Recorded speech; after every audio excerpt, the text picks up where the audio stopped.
the children crying for starvation, just to spoon. You want to get a news update, my brother, to spoon. You want to know what is happening, Moravia, to spoon. Politicians want to make their decision, just to spoon. You want to know what's happening in the ministry, to spoon. To spoon. To spoon. You from Vonjema, Maryland, to spoon. To spoon. If you eat kepan, graduate, my brother, to spoon. You got a spoon TV, you got a spoon radio, to spoon. To spoon. You wanna get a news update, to spoon. What? Yeah, Rastafari. Kilibamba, kilibamba, kilibamba, kilibamba, kilibamba, kilibamba. What I want? Yes, what you got today? Spoon TV. Spoon. Yes, what you got today? Spoon. Beseku. Spoon TV. Spoon. Bada. Spoon. Skibidi dabado. Spoon TV. Spoon Entertainment. Kua. Beseku. Kudileo. Kudileo. Total spoon. Yes, Total spoon. Yes,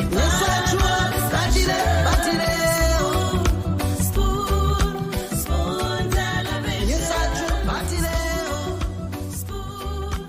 Spoon radio station. Spoon television.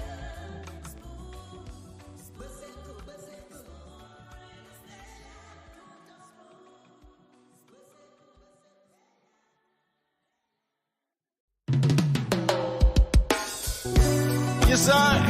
A special one from the CEO, Stan Tunnel with the spoon. And your boy, Friday the Southern Band. Charges on the beat. Total spoon to get your information. Total spoon to be part of our discussion. Spoon television. Spoon radio station. Spoon gonna tell you what is happening in Liberia. Spoon gonna tell you what is happening in Monrovia. Okay, so Spoon will certainly tell you what's happening in Liberia, what's happening in Monrovia.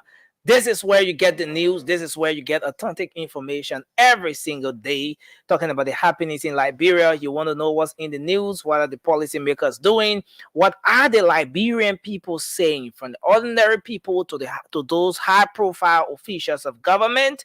This is where you get all the information every single time. And I'd like to say welcome again. Thanks for joining us on another edition of the program Spoon Talk. This is Liberia's premier talk show on radio and online. This is where Liberians gather every single day, regardless of where they are. So welcome again. We're live across the Spoon Network. We're live on Fabric Radio 101.1. We're live on Super FM 95.5. And we're live on Spoon FM 107.5. Thanks to our partner radio stations across Liberia that are always relaying the program.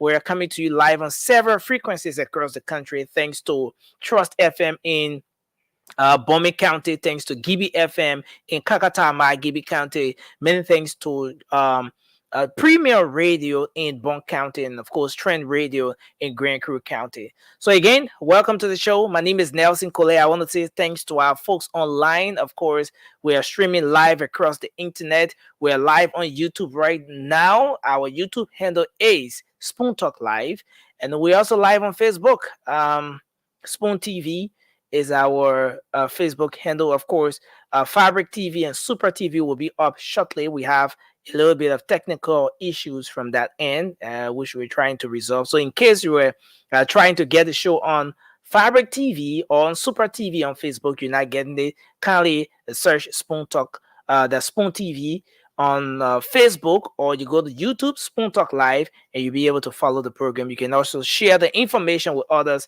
wanting to join in, especially those who will always follow from Fabric and Super, but are finding it difficult today to catch us from those two online platforms. So again, welcome to the show. We're live here with another edition of the program.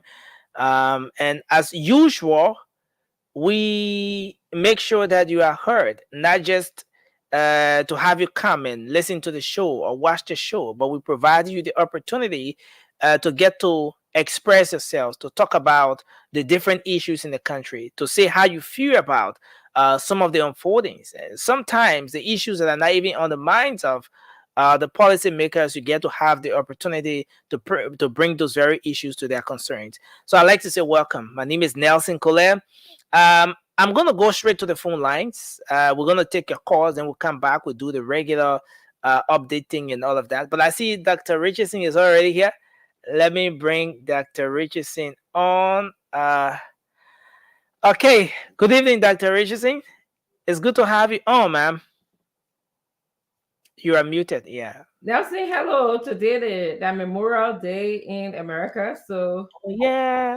we are home. Most people Okay. didn't work today. I mean, I usually work from home, so I'm not as impacted, but businesses are, for the most part, closed. And people were looking forward to having a wonderful time outside barbecuing, but it's raining, so it's been on and off. So Okay. I'm not sure how people are going to carry out the barbecue, but I want to say happy Memorial Day to everyone. Happy Monday. To those of you who are in Liberia, I'm sure you're having a blessed and good day. So yeah, I decided not to barbecue. I just put the food that I had seasoned for the barbecue in the oven because Wow. it's just yeah, the rain, is on and off. Even I had the guy from the terminating company because for flies and bugs and stuff, because of the change in the weather, we have to Mhm. have terminators that come. You can pay for that service. So the guy came to the house today. He couldn't spray because he said there was no point in spraying because if he did that, by the time it rains, it's going to wash away everything. So he only did. Then he put some stuff on the windows to keep away the flies and mosquitoes and the bugs and stuff like that. So mostly insects. Yeah, so that's how it is. This is how a day going over here. Nelson, I actually wanted to make I there's this woman who contacted me repeatedly, and I got to speak to her. She's actually a nice female from Liberia. She is here in the United States, but she's Okay. on the quest to find her niece, I believe. Many things happened during the war, and we are still suffering from the side effects of the war. Believe it or not, in my practice, I see many immigrants, and it's always about something they were traumatized with during the war. So apparently, this young girl by the name of Zokwe, Zoqui, Zokwe, but when she Okay. came to this country, another family friend brought her to the United States, and they changed her Zokwe name to Zoe. She's from Takpena, Bombing County, Takpema, Takpena, Bombing County. Takmena. Yeah, Takmena. Takpena to Bombing County. That's where she origins from. Her father is Omen Ja, and her sister is Pana Ja and Masa Ja. Her brother is Amos Sano Ja Pearson and Vani Jar. Uh, she has a niece called Zine Pearson Brown. The message to her that they send me is that she does have family members. They love her. They don't know where she is. Since she came to the United States, they never got in contact with her. They want to know her whereabouts. They want to know that she's doing well because they have this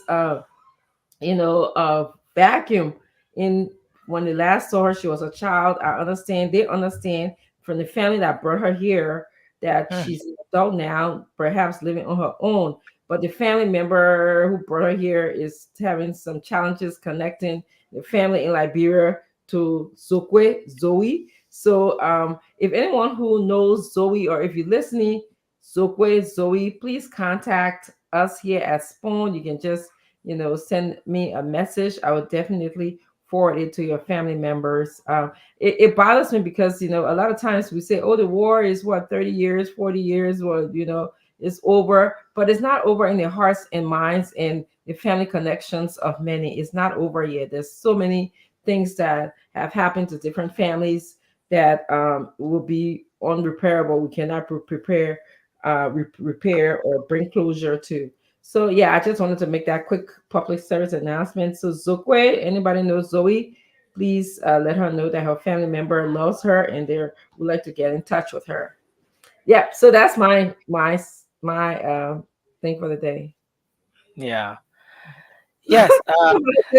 Freeman said, Doc, forget about like brain pronunciations, okay? Please. It's funny, oh, Freeman. I was saying you can pronounce that Nina, the time Nina I pronounce it. Let me see if you can do it, yeah? I think he's gonna send an audio comment. Maybe when Yes, Facebook gets to that point. yeah, Facebook, he can call in and tell me how he can pronounce it like brain people Nina here. Yeah. Yeah, but Uh, the interesting thing is that anyone listening now who knows that particular town, uh, even in the case where you're twisting the pronunciation a bit, they will obviously capture what you're talking about. So Definitely. I think the major thing is that the message has gone across. Thank You you, know, Nelson. One thing I love for you, yeah. You're very yeah, supportive and give constructive feedback. Doc, I mean, Freeman, you did give me a constructive feedback, but we just want to highlight that point. But thank you, anyways. Yeah. yeah. So So should we go to the let's phone lines or yes, let's come? take some phone calls. This is the opportunity for our leaders, our Liberians, to listen to other Liberians. So yes, let's do that. Okay, so I'm putting the numbers up now. Folks, you can call our local line. Our local number is 0555 or you can call us on the WhatsApp number that I'm going to pin on the screen here as well. You can call in and talk about the different issues that are of concern to you, whatever it is you want to talk about, be it health, economic issues, political, just whatever. So 0555 and the WhatsApp number is here right on the stream, and you can go ahead and share your thoughts now. But in the meantime, let's go to the phone lines and start to take your calls. Let's take our first call here. Hello, your name and where you call from? Hello? Yeah, go ahead. Yeah, my name is Elzo, and I call from Magidi. Uh, let's say what really on my mind is I want for Liberian people to listen to me. The yellow machine, the yellow We lost that person. here, nothing. It is now black be something. You know, Liberian have the former president. They have stole some money and send it all countries, like Canada, United States, China, and Great Britain. Those money are sitting down there, like for instance in America. So if you can remember the American ambassador came here, she had a very bilateral talk with the president. And that money was that the money they used to buy those trucks. And mind you, Liberian people are listening today is only only 40 days after those arrived. You will start hearing the news about Liberia coming to own a ship in the presidential jet. It may sound surprise to people. No, we like good things. Liberian people they don't like good things. Hello. What Yeah, informs your prediction now? The prediction you're I'm not making. predicting. I'm not predicting. I have information. Oh, I cannot dispose for free. I have information. I'm a man with information. That is a fact. Liberian people, they will not be scared. Say, oh, you know, when you go in the street now, you ask somebody, even anybody or the people, they ask them, say, the argument for the trouble, they will tell you, say, we don't want to know how it can. Everybody is talking about it. Nobody will tell you, say, against it. So they should be panic to say, oh, the money, yeah, it is true. We got to know where the money comes from, but we're not talking fact. We have money in America, Canada, China, and other countries that was stolen for years. People see, so when American work here, she came and have bilateral talk with the president. Okay. And the money, they can give it back, but in case Thank you very much. That's a fact. Take it to the bank. Okay. 40 days from now, 40 days after the arrival of those talk, you hear about a ship being owned by Liberia and a presidential plane. Thank you. Okay. Thank you, yeah. Those are unconfirmed information for now. So let's see if we can talk to another person here. Hello. Hello? You're live. Your name and where you call from? Yeah, thank you, Dr. Yes, I'm calling from SC. Yeah, go ahead. Let's hear you quickly, sir. Yeah, get to my problem in 1 minute. Yeah, Mr. Clark. Thank you. And one day, maybe I'm going to see you because this is the biggest platform in this country. If you come your information, the question doesn't have been go down. People not talk on this. We're in this country. I think last year in November or October, we saw buses here being in the country by the senator, Sir Joseph. We saw the bus of Liberian people of Montserrat, particularly the big transport service. Yeah, the Montserrat Transport Service. Yes, there's the election. Ever since on the buses? No, the buses are still on the road. Where? The budget I was planning to put on the bus transport service and ever since on? Okay, so what's your issue, sir? Just go to the point so we can bring others on the line. Hello? I think you are being harmonized. Something is not okay with your line. Hey, you're being harmonized. I like that. What you just to see where the buses are because the buses are with the poor mother. Okay, thank you. Thank you. Go down to see where the buses go. Thank you very much, sir. Thank you. Let's go you there and take another person. Hello, you are live. Your name and where you call from? Yeah, this is you know the story in the Bible, the woman that turned to salt? Okay, the woman that turned to salt, it would be like some Liberian. When those yellow machines arrive in Liberia, 40 days from now, other people here that the richest over there, that the richest know what I'm talking about. All of them, when they turn around, they will turn to not salt, but they will turn to Bokabo Hill. Because we, the Liberians, we don't like good. Just in 4 months, 3.5 months, if somebody bringing yellow machines into our country, let's say, God, thank you, we've been suffering for 176 years. Omen Boakai said, and let me quote him directly, he said, I was sent to pave the way for the young folks. Thank you very much for taking me, Nancy. And you're taking the way. Thank you. Thank you very much. Let's take another person here. Hello? Hello? Yeah, how are you, Nazim? Yes, sir, you're live. Let's hear you. Your name and where you call from. Yes, I call from 540. My name is Tanuwali P. Go ahead, sir.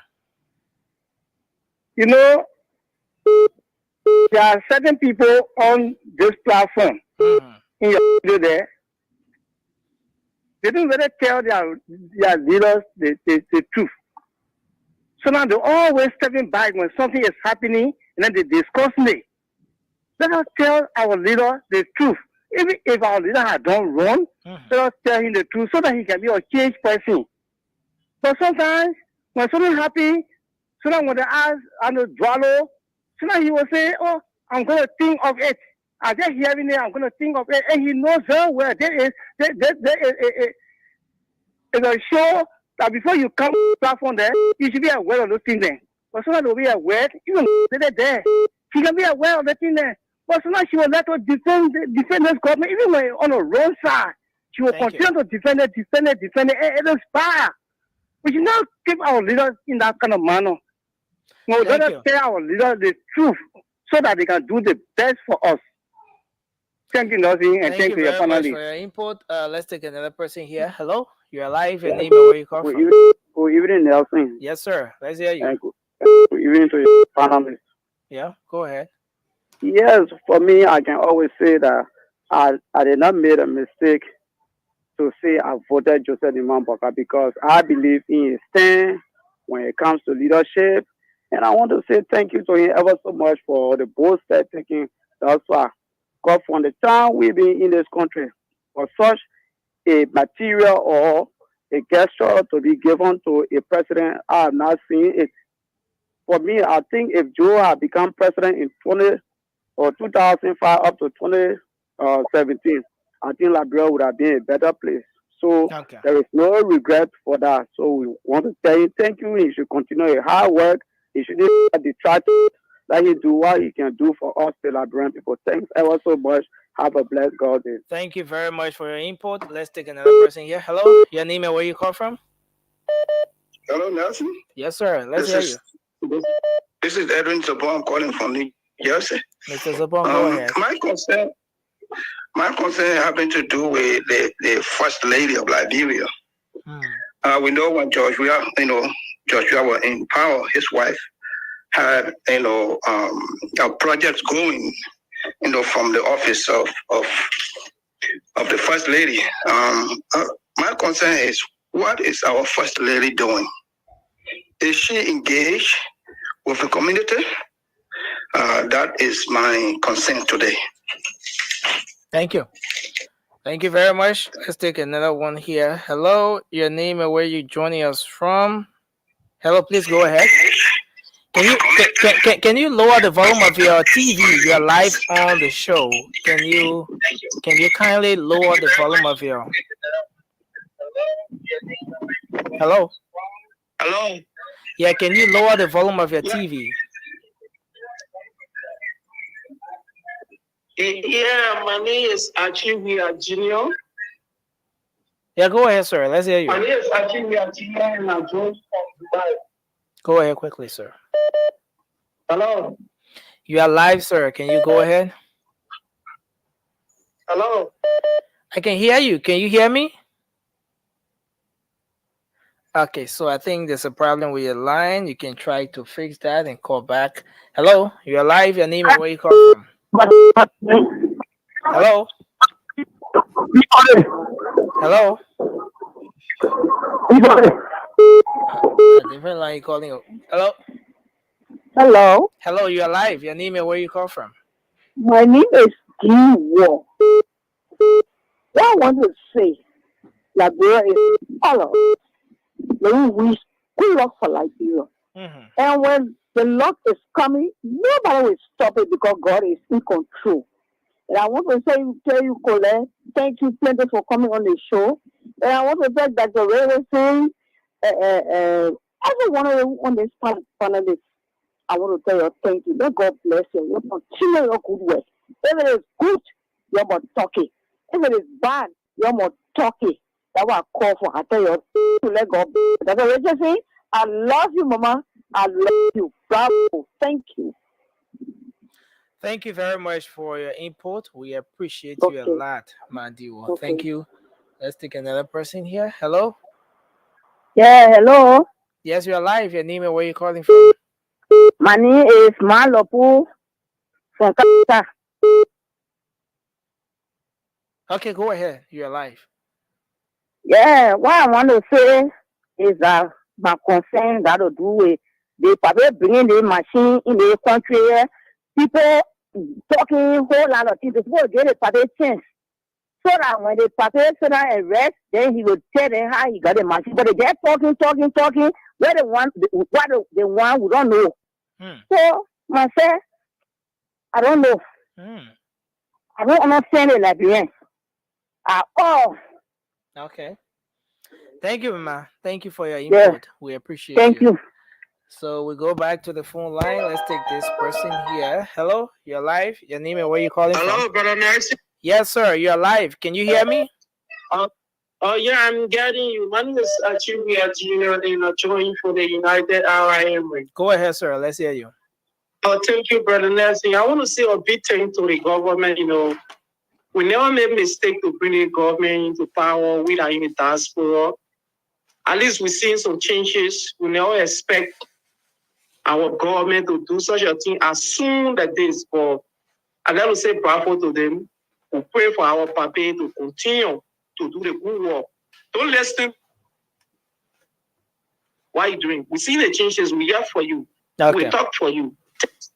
Thank you, brother. Thank you for your input, sir. We appreciate you. We take another person here. This person. Hello, you're live. Your name and where you calling from? My name is S. Blutawa Chingwe. Okay, please go ahead. Let's hear you. From Utah. Mhm. What's on my mind has to do with the cleaning of the city. I mean, we got the manpower, for an example. We got the inmates in the cell. They aren't doing anything. They just languaging behind bar. So the other day I was watching and I saw the city police going around and the city cleaning the city. And they were not doing nothing at all. So I think those guys, they can put in a system where they can come out and help clean the city. Even if you pay them $1 a day and that go into their savings, by the time they come out, they're going to be better people and we aren't going to struggle to get Monrovia clean. The same way when it comes to the agriculture, farming, we complain no rice, no rice. We have the Central Prison in the southeast is crowded. We got Central Monrovia. So if you see people talk about China always put their image into use. So I think we should begin to imitate the other people to see how best we can make our country better instead of wasting money. Okay. So I think if anybody hearing me, that's a beautiful idea. Instead of those guys being behind bars, they can go to schools, clean up, go to hospital, clean up, clean the streets. And why would we have the manpower and we acting that we don't have hair on our shoulder to think? Thank you, sir. Thank you, sir. Yeah, you're welcome. Thank Bye. you. We take another one here. Hello. Your name and where you call from? Okay, I think we lost that person. Let's take this person here. Okay. Hello. Hello. Hey, hello, hey, Nancy. Am I on the air? Okay. Yes, you are live. You are live. Let's hear you, sir. Okay. My name is George Kemo. I'm calling from Las Vegas. Okay. I don't know the issue you guys talking about. I just bumped into the show. What's on your mind? Just anything you want to talk about is. Oh, okay. What on my mind? I made mention about even though I made some comment on Facebook in regards to the yellow machine that the president brought into the country. Mm-hmm. For me, it's a good thing for him to do that. The only concern I have was how he got it. That's all. I wanted for him to do it as he said he's going to do transparency or what have you. But apparently, one of your reporters, which I had a lot of interest in it, I follow you a lot, but his name is James Goode Flomo. And he says something very rude to me. And yesterday, I think yesterday or day before yesterday on the show, the CEO of this this network, which is a very good friend of out of all Liberia, even though I don't know him in person, because of his personality and what he's doing for Liberia, he asked the same question. He want to know, and everybody want to know, how the president get the money to get a machine. We want it. Okay. James Goode Flomo insulted me. No. Okay, sir. Okay, sir. Let's do this. Let's do this. It's a very important thing to get a feedback from you, especially from a colleague of ours.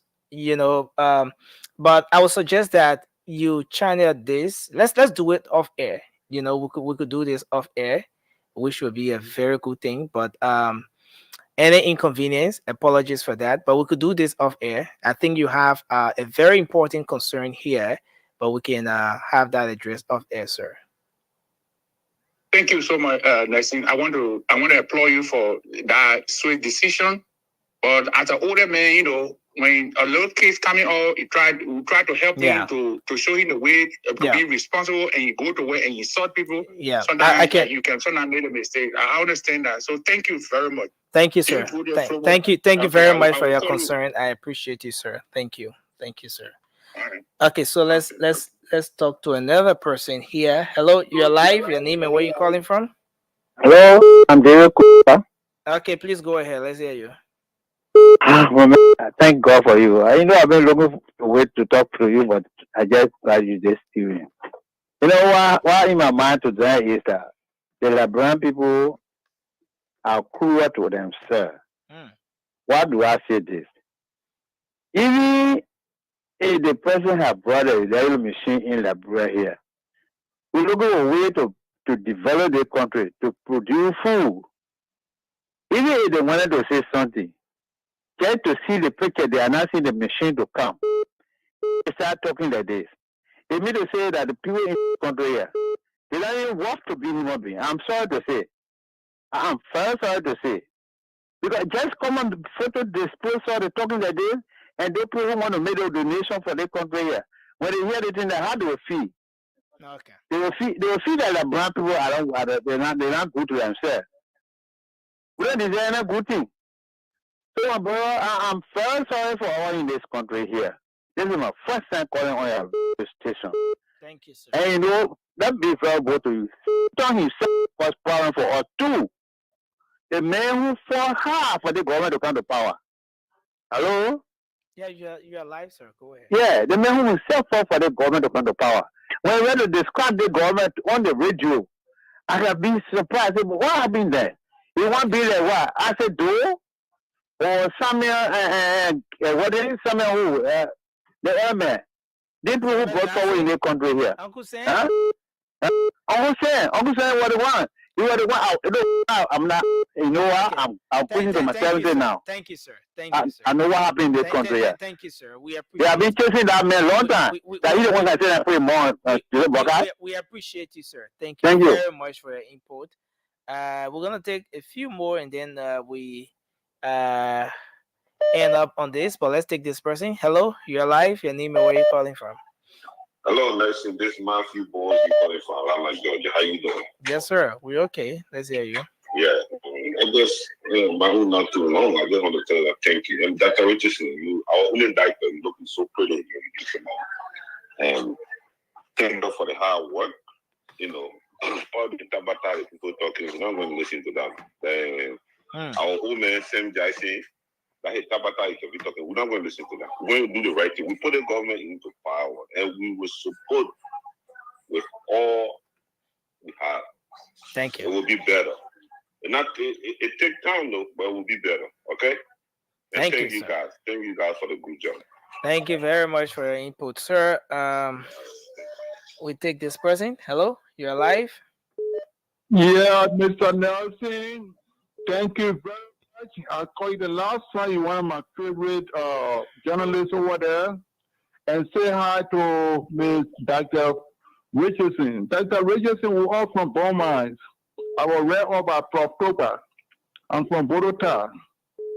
No, they mission business some of us very happy. I've been here 37 years, Nelson. I got 2 different land in Todi that I bought from here. With my phone, calling people, I bought land over there. And I'm waiting for Dualo to come. I'm prepared to get 100 acres of land to Dualo so we can start the rest farming thing. On the train track, the road from Todi Mission to the academy. We got 100 acres of land there. The other 100 acres of land is on Beaumont side. When you come to the Iron Gate, you make that left-hand side, you go on my farm. I've been here since 1986. I've never been home. I'm sitting out here in a wheelchair. So we got to be serious about the rest farming. So when Dualo come here, if I will fly from here to Worcester, Massachusetts to see Dualo, we're going to sit down at the table. I'm prepared to offer 100 acres of land. Thank you, sir. Yes, sir. Thank you. Thank you. Thank you very much, sir. Thank you. Thanks a lot for your input. Yeah. We appreciate that. Let's take another person. Hello, you're live. Your name and where you calling from? Yeah, how are you? This is Uncle Pete. Okay, Uncle Pete, go ahead, sir. You're live on the show. Okay. Hey, man, I was in Liberia. I sorry I didn't see you guys, but I went to the office. Listen, Okay. I just want to say this to my Liberian people. You know, Liberians are less busy. Everybody wants to be a politician. And if we do not change our mentality in our country, development will remain stagnant.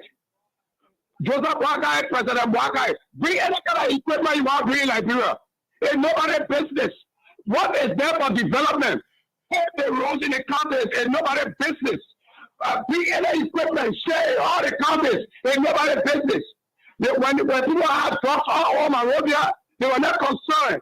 But now they are concerned about you bringing the government, bringing equipment in the country. What's wrong with the mentality of Liberians?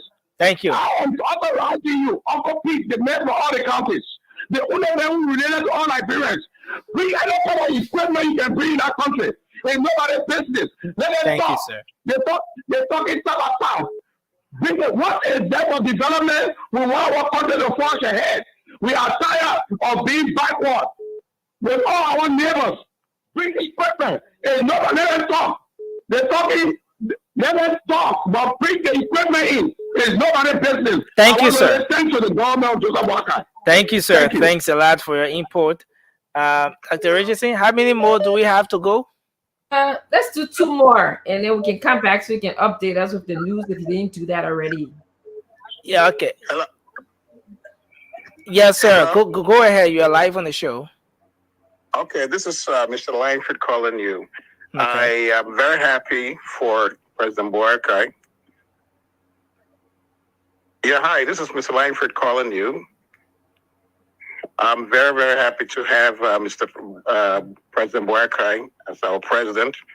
The only concern I have is that environment, Liberian environment, we are not taking care of our forest, and people are talking about agriculture. They're cutting down the trees, coal.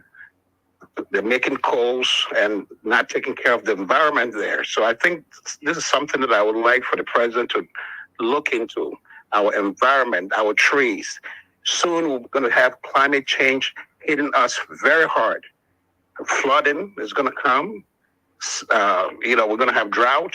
So all of these things that we need to look at it and put something in place and curb all these deforestations. That's what I would say. Thank you, sir. Thank you for your input. We appreciate you for that contribution. So we'll go to the phone line and take this person. Hello. You're live, sir. Your name and where you call from? Hello. Yes, you're live. Let's hear you, sir. Hey, Nancy, how you doing? My name is Morris Johnson. I am calling from China. Okay. I just want to give you this information. You guys have to be very careful in Liberia. You know what happened, I think last year with that AI? Mm-hmm. And I don't think any Liberian people get any of their money. There's a new group of people in Liberia to care this thing scam on. So the Liberian people have to be very, very careful. Okay. Very, very careful. This is very important information I got to give you guys. Thank you. Thank you very much for your input. We appreciate you for that information. More of a caution to Liberians. Be careful how you do financial transactions, especially somebody coming to tell you, say, you travel. Dr. Richardson, I think I gave it back to you, like Mr. Dwalu said. Yes. Hi, Uncle Sam. How you doing today? Oh my goodness, it's a wonderful day. Happy Memorial Day to everybody and to all the good and great people of Liberia. I just want to say hi to you. I'm about 2 weeks away from going back to my roots. I'm looking forward to it, and I just can't wait to get there so I can see all of the changes that are going on in Liberia. Some positive, some not so positive, but Liberia is work in progress. We all recognize that, and we need to all get together, unite on a singular purpose and make Liberia a better country, because this Liberia is our own, is the only patrimony that we have. So I just want to say happy Memorial Day to all my Liberians, and then off to all the graduates. A lot of Liberians graduated this uh, this May. Oh my God, it was so wonderful. I was playing Spider last weekend here. I went to 3 graduation parties. I was able to go to one on Saturday, but I couldn't get there because of some family issues. But to all the graduates, and Liberia is really building capacity. Oh my goodness, it's building capacity. Our children are doing extremely well. Now they can say we're not educated. We got psychologists, we got economists, we got engineers, we got neurosurgeons, we got Liberia has it going on, and then of course too, we have the financial thing, like home equity. We have our 401k, our savings. We sent $600 million to Liberia last year. Just imagine, maybe that's about 5 or 10% of our income. Imagine we can put some of that money together and write real, concrete water type business plans and raise the money, do like a Liberia crowdfunding, right? The And TIA craft. yeah, we can do a lot of projects in Liberia, but it all has to be part of a vision, and then the thing that will make that to work will be unity, but we are still too divided with politics. We concentrating too much on politics and not enough on the collective advancement in terms of prosperity. Somebody needs to preach that prosperity, the collective prosperity of Liberia. So I'm just very happy that Thank we're making progress. Liberia is making progress. We are. Thank you. I want to just welcome Fadiga. Fadiga, before I go to you, I just also want to just tell Uncle Sam, thank you for recognizing the graduates. There were lots and lots of graduations this year, probably similar to prior years, but we're just noticing that almost every weekend until this summer is over, there's some invite to go to a graduation event. And if I was in a position of power, if I had any say into this government, I think I will horn in on the graduates. I will be connecting, I will be putting a list together, I'll be sending them a congratulations and welcome to Liberia. Your mother is from Liberia, your father is from Liberia. Yeah. Just start building a bridge. The government or some organization, but I think the government should do it. It won't cost anything. This is what, when I heard them saying that they're taking the young people and helping them get started in the digital world in terms of computer science, this is something that I think they could do. Just go on the Facebook page, reach out, congratulations from the government of Liberia, President Parker, standardized letter, send it to them. They will be so excited, to contact us. I don't know, there's so many things we can do. Anyway, I don't want to stress worry right now because it's my pressure is going up. Fadiga, go ahead. How are you doing today? I'm doing good, Doug. Yeah, the Miami is getting hot. The raining, but when it rains, What is it, Miami? it get hot. But Doug, something about the graduation. Uncle Sam, I don't know whether any of you have noticed it. Our women are doing very well when it comes to school. I don't know. A lot of the young guys are stuck in these Minaya job. I don't know what the quick side hustle. I mean, there are a lot of theory out there. I've been trying to find out why, but even locally and even in the diaspora, the young men are lacking behind the women when it comes to education. Look at the graduates. Look at the amount of people that are coming up. You find that more women are going to school. In Liberia, people say, "Oh, this and that. Oh, the women get help." But what about the diaspora? A lot of those young women are something to pay attention to. I think we should look at it because it could become a problem sometime in the near future if we don't look into that. But And I then, don't mean to cut you off. I was wondering, do you think it's a microcosm of what is happening in the United States? Because women, like, yeah, when we look at the hierarchy of women who have some sort of status in the United States, Black men tend to be on a lower yeah, it's scale. true. It could be the same thing too. It could be I something wonder. like that.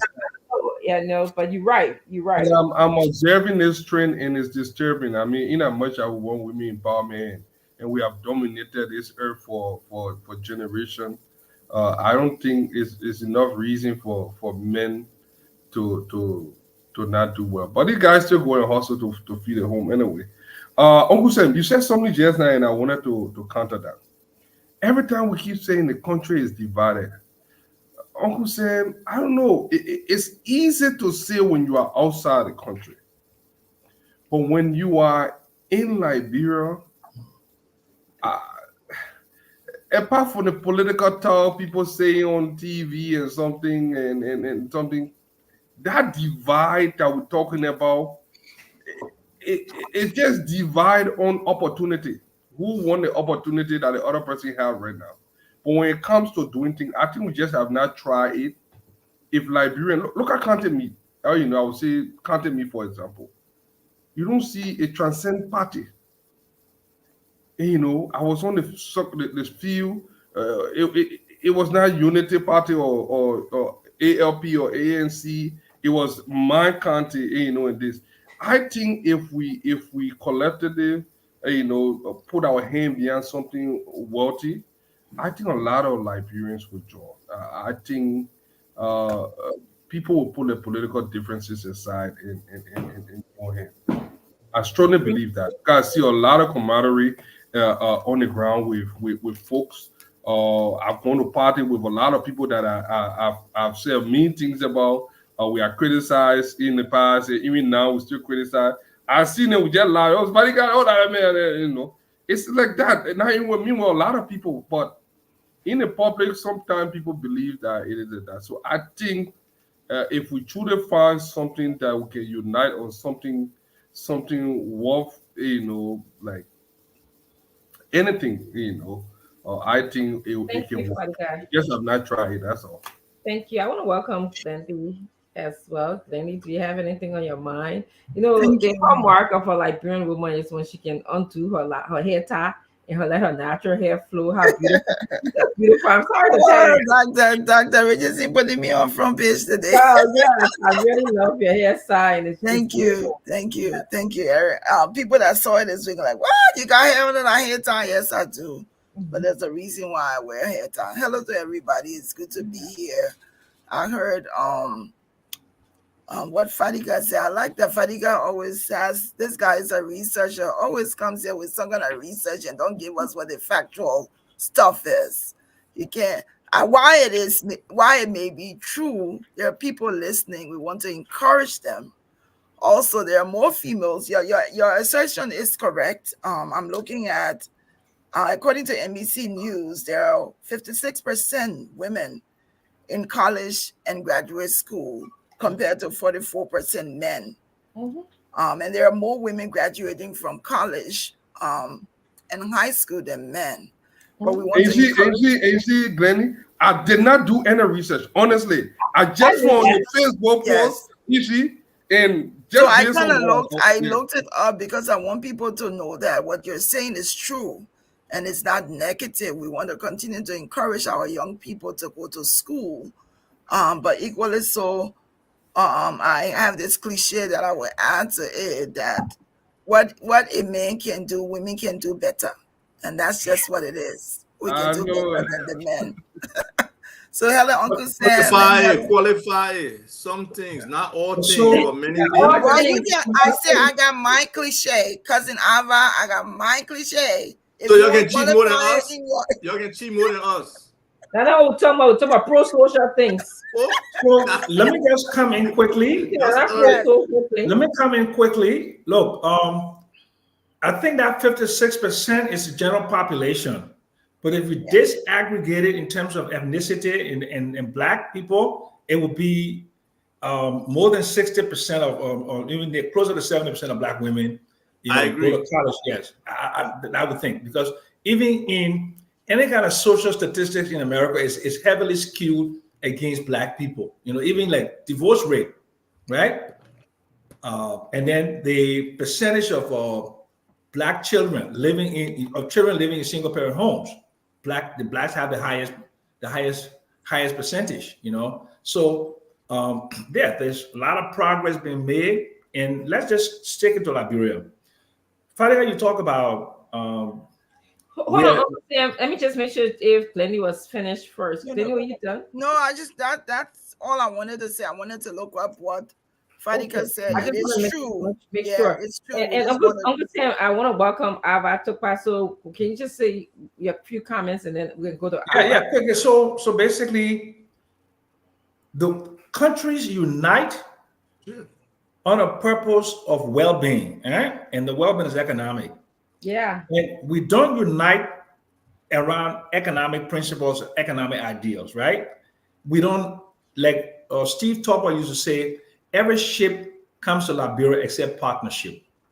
You don't see the kind of partnership the Lebanese, the Fulas, the Indians have in terms of putting together resources. And like they do in America, people buy shares and one person runs the company and you put up a management team. If Liberians were to like be able to like form companies and we all put in our monies and we get good management, we can solve a myriad of problems in Liberia. I mean, including building roads, banks. Okay, imagine if you get 50,000 Liberians, right? They put up $1,000. That's $50 million there, Dr. Richardson. And $50 million can create thousands of jobs in different sectors in agriculture, for example. We can make a sugarcane farm. We can do a plantation, whatever. But so that unity has to be reflected in economics, and that is, I think, that is where we are greatly divided. We don't have a common purpose in terms of the economy. Yeah, we're just too political, not enough concentration on well-being. So Let comes in. I really enjoying this topic today. Honestly, I think it's worthwhile. Go ahead, Isaac. So we're talking about, we're talking about Liberian empowerment. Let's put this to a test. With a rice business, okay? Let me see what my number is. I like that statistics that you pulled up out of the rules. I pay attention to that. That was good. Yeah, so if we do what's that? We need about, I want to say, if Liberians can bootstrap, we need about, let's say $30 million we need. So can we find 30,000 Liberians to bring 1,000 each? Or even reduce that in half? Because we can get half of that money. If we get 15,000 Liberians to bring $1,000 each, at $15 million, the bank can give us $30 million that we can be able to buy at least 25,000 metric tons of rice. Wow. And that can put us in a car. At least we will not be in the driver's seat, we will not be in the front seat, but we'll be in a car with the people who providing rice for the country, and we can make that area competitive. So, it's something that we should really consider, that we should sit and look at. I mean, we've been talking about this diaspora. We raise hundreds of nothing thousands. stopping us. It's just a commitment to say, no. It's organization, right? Because you don't want to just it's true, get come money. and start taking, give me your name, your number, send $1,000. No, we want it to be organized. We want to be a company that's on the ground. We want commitment from people. And we want for people to be like assured that the money is where the money is. The money go in this direction. We have a bank account in Liberia that people can monitor. You can see the bank account publicly. It can be a public thing for everybody to know how the money is going, all the overhead expenses, all these things. But it comes with a caveat. The government has to step in.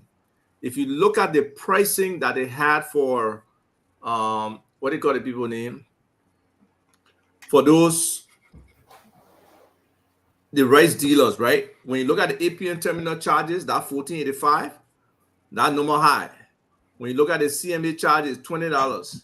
You look at the financing, maybe we can get better deal from the bank, knowing that we are critical mass that are going nowhere, we'll be here, and we're trying to get into the business.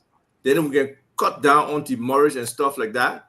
We can definitely get a better price coming out of with the port with our product to sell to the market. So I think Liberians should give this a serious consideration. The numbers are there. The margin on rice is not too high, but if you build up and get the volume, and at the same time, some people said if you're all gonna note right now, at the same time, we should be looking at growing rice in the country too. I believe if we can export red rice, brown rice, even black rice, if we can grow in Liberia to the west, we got a higher return and it will be more effective for us. So let's start this serious conversation. We've been talking about it for a while now, but let's put this into action.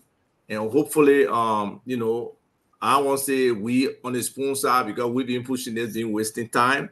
But let's see in the next week how we can get back to people in a public way about where we are, what the roadmap is, how they can come in and be a part of the discussion, taking this thing off the ground. Because there are many people out there who are better, financial people than us here, who are better traders, who understand the market better, who may have connections with the people, whether they're India, whether they're Thailand, whether they're Vietnam, where there's a huge production of rice that can be imported to the country. So for all those out there who understand they got a connection, please try to reach out to us. It can be me or Dwalu, or anybody on this panel that will share that information, and we can really start to see how we can concentrate and bring things together. But I think it's important for us to get into trading to our country because this is something that people need. People will eat. People have to eat. When we start from here, we go to Pifu, we go to Small Fish, we go to Boni. We can really be involved in the market in Liberia in trading and can turn a lot of things around for our people. Great. Thank you, our Liberians. Our country is in our hands, so we need to take it over. Can't allow the people who are visitors to our country, for lack of the other type of word that I want to use, to to continue to be in a driving seat. So yes, but And okay. let me just add quickly. The Minister of Commerce said it in the room. That's in that rice thing. That's 6 foreigners, right? I saw that. And he doesn't believe the previous government really made an effort to get Liberians involved. And we shouldn't make it look easy because it's very challenging. I mean, I was speaking to one guy who, hey man, you understand? I'm talking, you listening to me, and you stay calling me. There's one guy a couple of people actually who have reached out to the banks to get money for this rice thing. And it's been challenging for them because by the time they offer the husk, their friend husk, their other stuff, it's still not reaching a critical mass where the bank would say, I will get you $10 million because it's still not getting the $5 million. So if we can collectively get to $10 million, I'm sure we can get a $20 million letter of credit from the banks in Liberia and be able to do this because they will already be halfway vested in what we're trying to do. My man, don't count on our show with Franny Fizzle. Well, no, you got your tongues on the important. I was paying attention to a message. Yeah. So no, Liberians, this is serious. Message from Amara Connie. Echo, you be waste boy. I beg you. What was the very important day ago that I jump all over the place here? Talking about, Mr. Kennedy. Listen, Liberians, let's take this seriously. I can't get over that image, the image that I saw of the pictures when the president was meeting the rice importer. I want you, if you're Liberian and you're truly interested in what Ava is saying, go take that picture and put it in front of your mirror in the morning and look at it and tell you what that picture is, how that picture is talking to you. That picture was talking to me, was speaking to me. Because I didn't see many people that look like Liberians. I saw maybe 2 that look like me. So again, if it touches your heart and the picture speaks to you in the morning, go back and look at that picture. Kind of contact Ava or anybody he said on Spoon Talk. So let's talk some politics now. I'm going to But Dr. Richardson, let me just say something quick. Yes, please do. Look, this is not just about raising money, okay? It's about putting together the structure. First of all, I'm not going to put my money when I don't see people who have the competence, the expertise and the character. Because what you're doing when you put in $1,000 of your money, you have to look at the people who will be managing it. Have they done this business before, or can they hire the expertise to do it? Okay, so the first thing is to do a business plan. A business plan. I mean, a market survey, right? To understand the market. So everything starts from put together a team, a solid team of people who can do that business plan, who can gather some industry specific information, data, and then they can do the whole pricing and then the marketing, the distribution system. All of those are controlled by foreigners. So if we do not do it the correct way and we just put money into it, it's going to fail. I can tell you that flat out. So Mr. Jackson, yes, just moving on to, and then Mr. Kenneth, want to welcome you to the show. I just want to make one thing I heard Abba say that's stuck in my mind is that he said this is a process.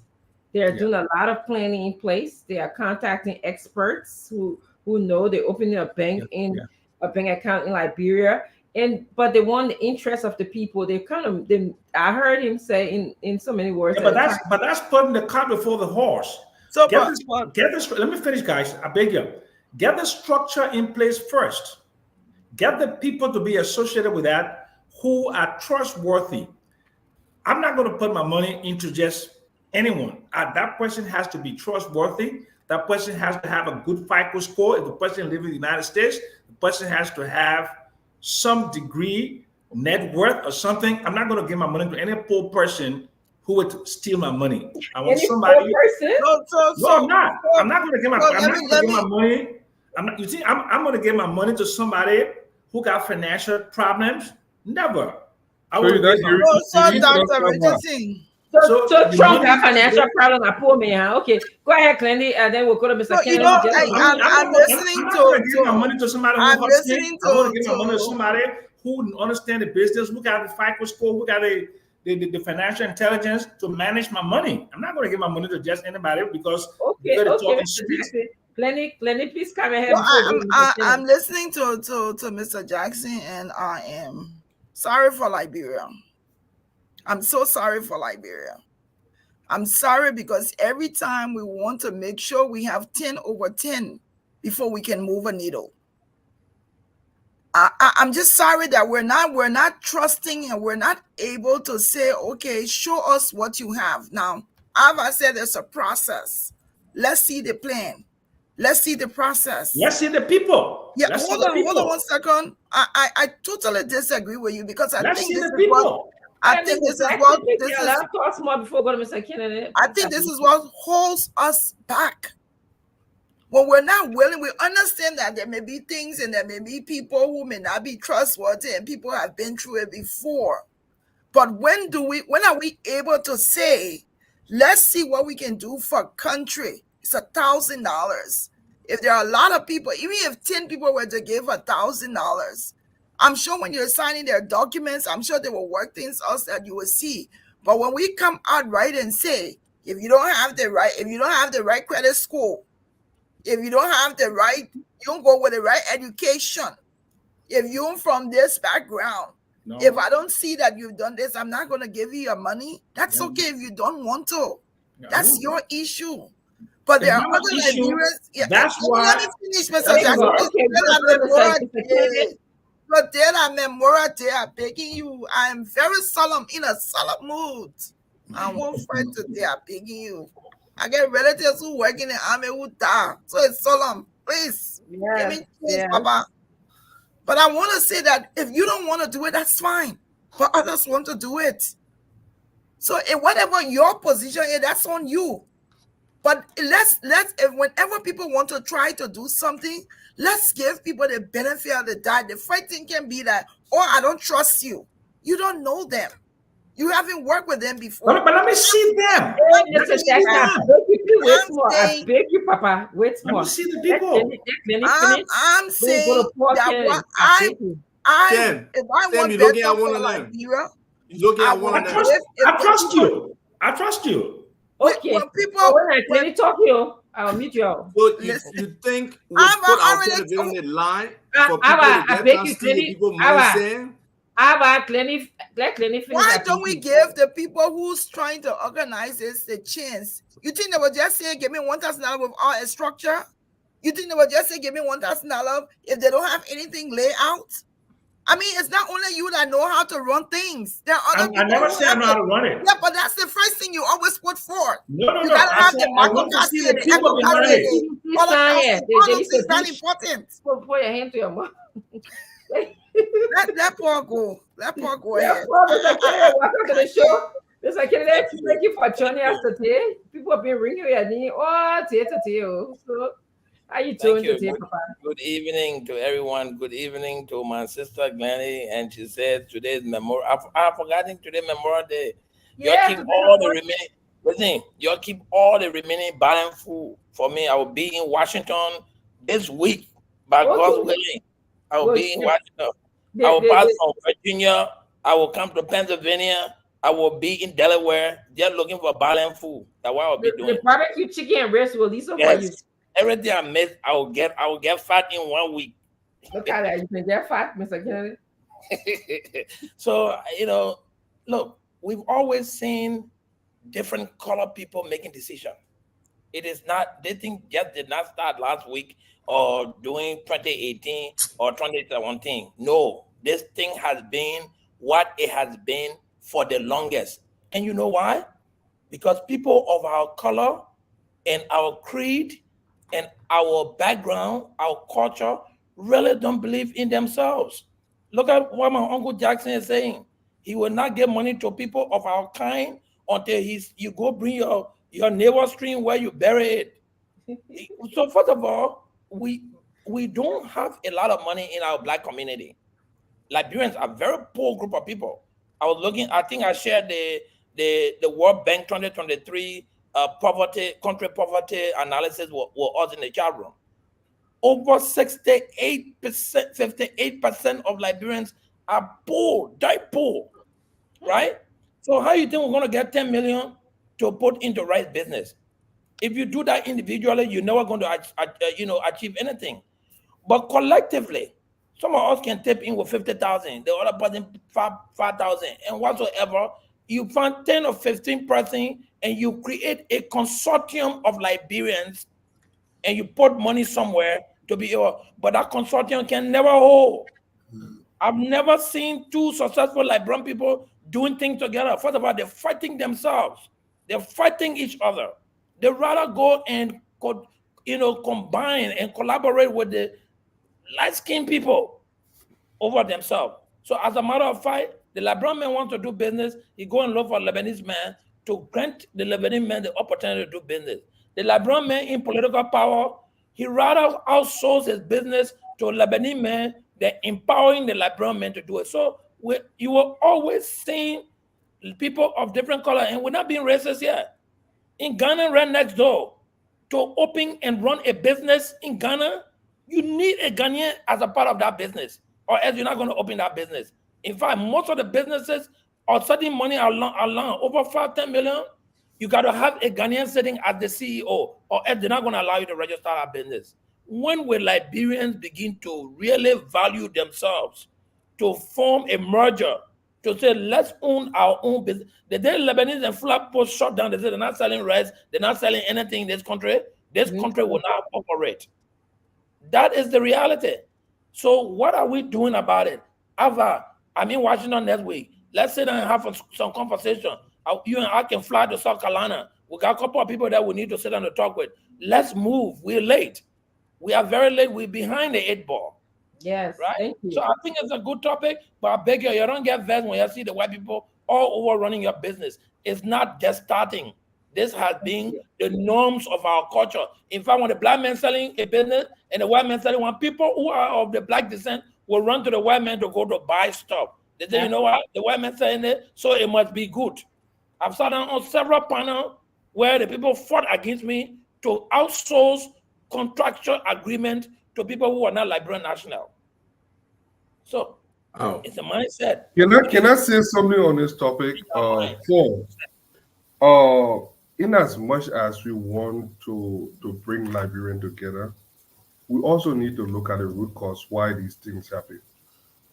The bottom line here is Liberians are inherently corrupt and dishonest.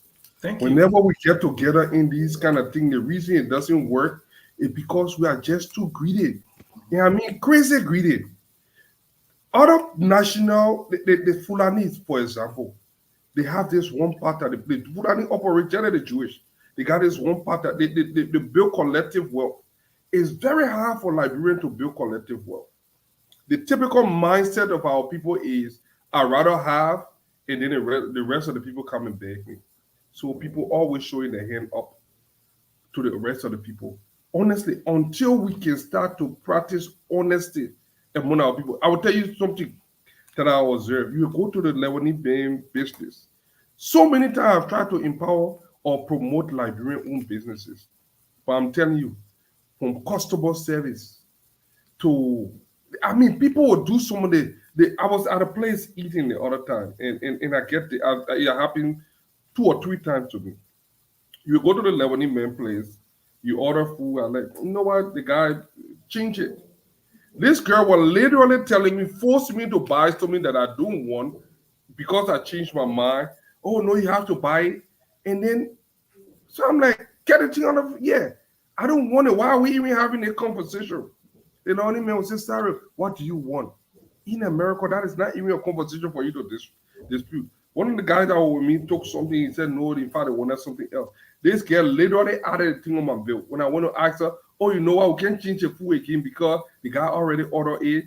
And so the guy told you, in my person, he didn't want it. It's not the money, but the way you guys do things. I say, this guy always here. If he say he didn't want it, take it back. Give him what he wants. Sometimes we just don't know how to talk to one another. Whenever we get involved in business, the business start good, the lack of transparency, we do not have no fear of God in us when it comes to stealing other people's money. I have a personal friend that came to Liberia.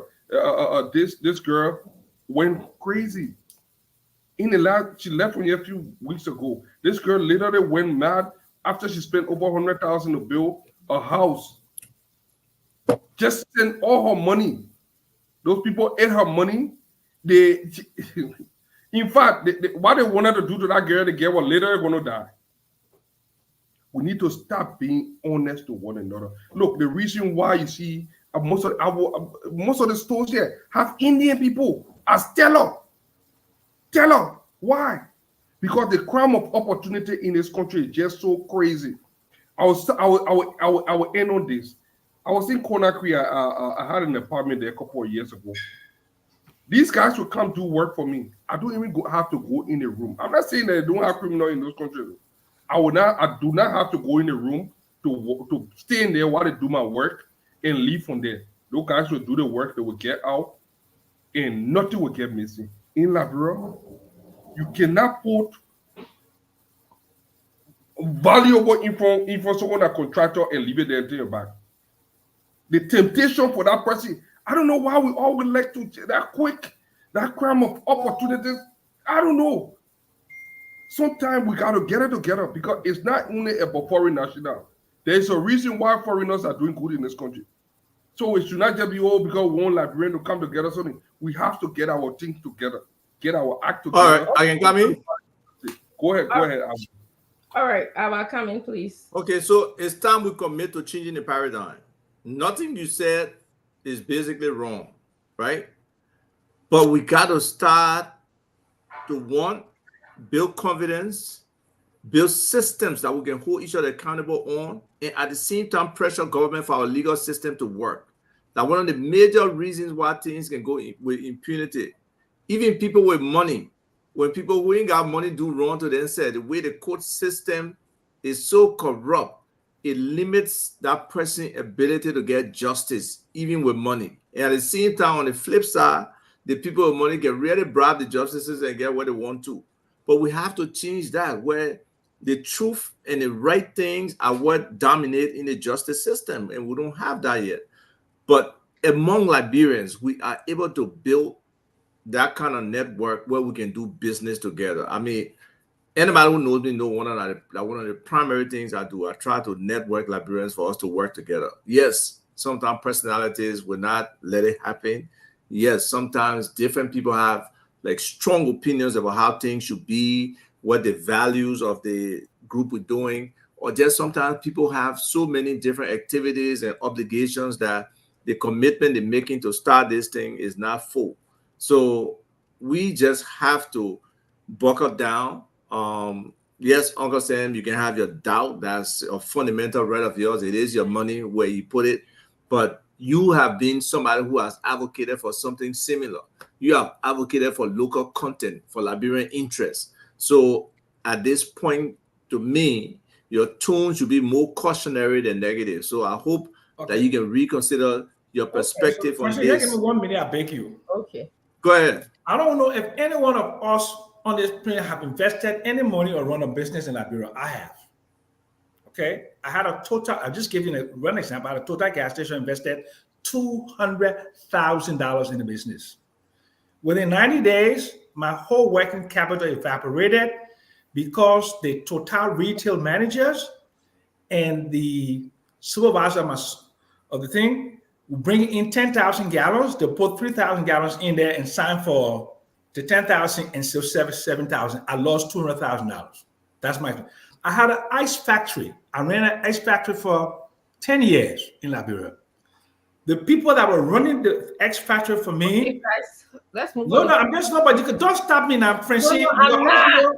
I'm not. You said 1 minute. Wait now, I said let you finish talking. Yeah, So let me finish. So 1 minute. I got personal experience. I had a bakery in Liberia. I gave it to my own cousin. He stole my money. Okay, so I have personal experience in these matters here. Okay, total gas station, ice factory, and a bakery. $500,000 gone. Okay, so that's the experience I have. That is where I stand, and that is where. And the court system, the people, I took them to court. They took the FOC from the county attorney's office. The people that stole my money walking around in Liberia there. Okay, Well, Sam, move so on no, Francine, let me just clarify one thing. You talk about the people who are in front, but the people you're talking about who's stealing from you are the people who behind, not the people who in front. Okay. So it's about how we interact with those people, how we put in checks and balances on our rights or whatever product we put in there. It's about holding people accountable. I mean, sometimes I need just set the table by being there to check some of those things, or having an independent assessor check that your gas will actually pull in the station. Sometimes you got to put in systems, and it takes security on security or eye on eye to be able to do some of these things. And we just have to do what we can to make this We happen. all lost our money. The 17 financial distributor, we all lost our money. This topic, we come from a history where things have, gone wrong. And also, we come from a system where there's lots of complaints, but business is taking risk, business is taking risk. And like Maya Angelou said, you do better when you know better. We know all these things about us, okay? And so now I'm sure the people who are in the process of trying to make sure that we Liberians are in the driving seat in Liberia, they know better because they know our past. That's what I can pray for. That's what I can hope for. But let's move right along. Something major happened this weekend. Mr. Kennedy, I'm coming to you. I want to give you the opportunity, because you're a panelist on this show, to respond to the news that we heard from Amara Connett yesterday. He called you a bigot. He called you someone who engaged in discriminatory behavior.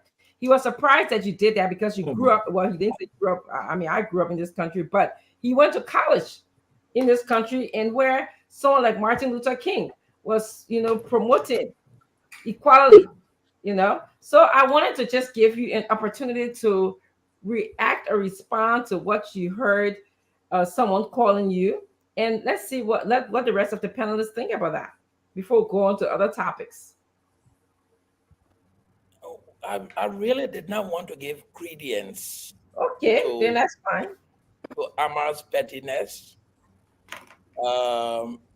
but for the sake of my reputation, especially from the part that he thinks I'm a tribalist, has to be clarified. But what I will be asking this forum to do is to actually give me a one-on-one with the CEO when I get to Washington, because that would be fair enough. You gave him 1 hour. and now you're expecting me to be able to have a conversation here in 3 minutes. It will not be due diligence or justice to me. Fair enough. But people who know Bopolu district and who know the name Sion and who know the historicity of the Madingos that are there, they will know that Paul Kennedy's mother, Mama Kule Sion, who was the daughter of Bese Sion, who was the father of Manua, who born Alhaji G.V. Kroman, is Madingo descent. So how can I go and say Alhaji Kroman and I were first cousins? My mother was the elder sister to Alhaji Kroman's mother. They were born from the same father. Alhaji Kroman's mother was a Sion. But, Amara doesn't know that because he had never lived and interacted with the people much. He came and stole away. So I beg you, you're giving 1 hour fair enough on one-on-one so that I go back to the historicity. Anybody who knows Paul Kennedy and Pupulu district where I come from, Bone Madingo Klein, my mother being a Madingo woman herself, will not go around the Madingo poor and say, don't vote. Instead, he was going to the mosque telling Muslims not to vote for a Christian. So who is the bigot here? He's an extremist. That's why he is. But I'm not going to take the route of his pettiness and make this show about me. Right? Okay. So you want this show to be about me? You please give me 1 hour with one-on-one with the CEO. When I get to my wife and rest, then I can give the entire background rest? of who Amar Conan is. Yes, thank you, Mr. Kennedy. I just didn't want you to be our fellow panelists on the show and go with you not having to say anything about that.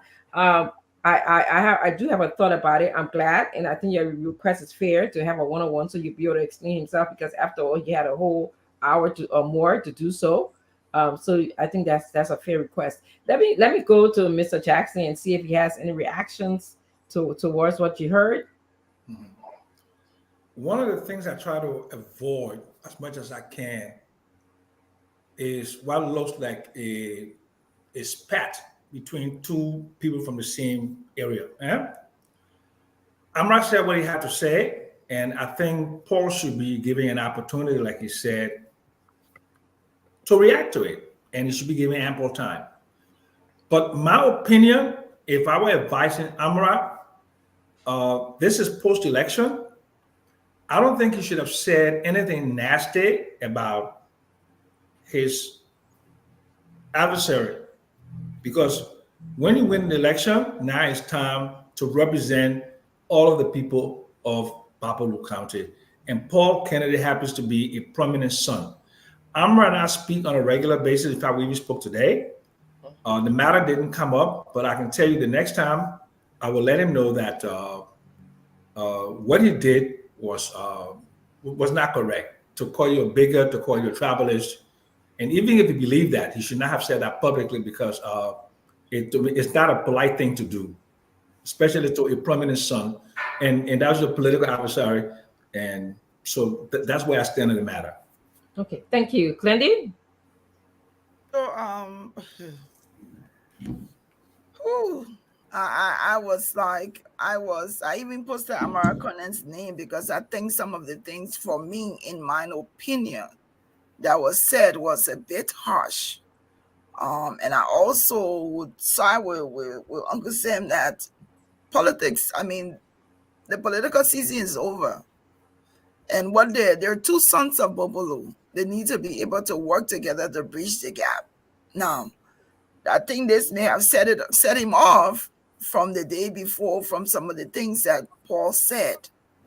But I think he expressed a little bit more in his response to the things that Paul said, that I was a bit surprised by some of the things. But in all fairness, Paul is an educated person, Amara is an educated person. The two of them they would speak the English and go at each other, and we would just be here listening. But I think in all fairness, Amara was a little bit over. I don't think those things that he described Paul as, I've known Paul for a while, I don't think those things represents who Paul Kennedy is.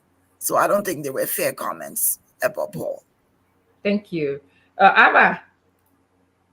Yeah, let me make sure I'm on mute. Okay, I'm not. Okay, so everybody know Paul is my personal friend for a long time. Um, I know Amara. I'll be honest here and say the entire time he was with the Ellen government, I was a strong critic of that government, a strong critic of Amara himself.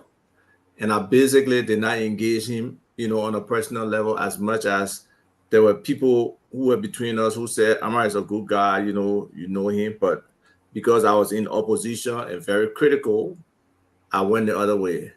But over time now, Amara and I, have started to get to know each other. We incorporate chat rooms together. But was it yesterday? No, today I actually sent, in the chat room where we other confidence with us in the confidants I was in the chat room. I basically told him, I think he didn't demonstrate the leadership that he was calling out the CDC on, that they need leadership. And the labels he put on Paul were not correct, especially not in that public space. And I believe, based on everything I've seen, the people of Bapolu, they need strong leadership. They need unified leadership. Liberians need unified leadership. Liberia needs strong leadership. So, I told him he's supposed to reach out. That would be the right thing to do, to reach out to Paul and see if they can resolve it man to man. For me, I feel I can always talk to people. You cross my mind, you cross me, you try to give me whatever. If you come to talk, we can talk, But in the same token, we can still have separate opinions and go in different directions. So hopefully we can get to that level of emotional intelligence where everything is not so terminal, Sometimes people just act like they can never engage anybody again. I can never be like that. I will see you, I will speak to you, I will engage you. You want to speak at your business, speech free. And I'm happy I can talk. There's some people who bobo, they can't talk, they can't articulate, they can't even say anything they want to say. So hopefully these two gentlemen will get together. We know Amara is, kind of re-imaging himself, and it seemed like from the elections it has been successful to an extent. He has gotten elected, so he should be able to rise above as a leader for the county. I don't know who the senior senator of the county is, but I think it's something that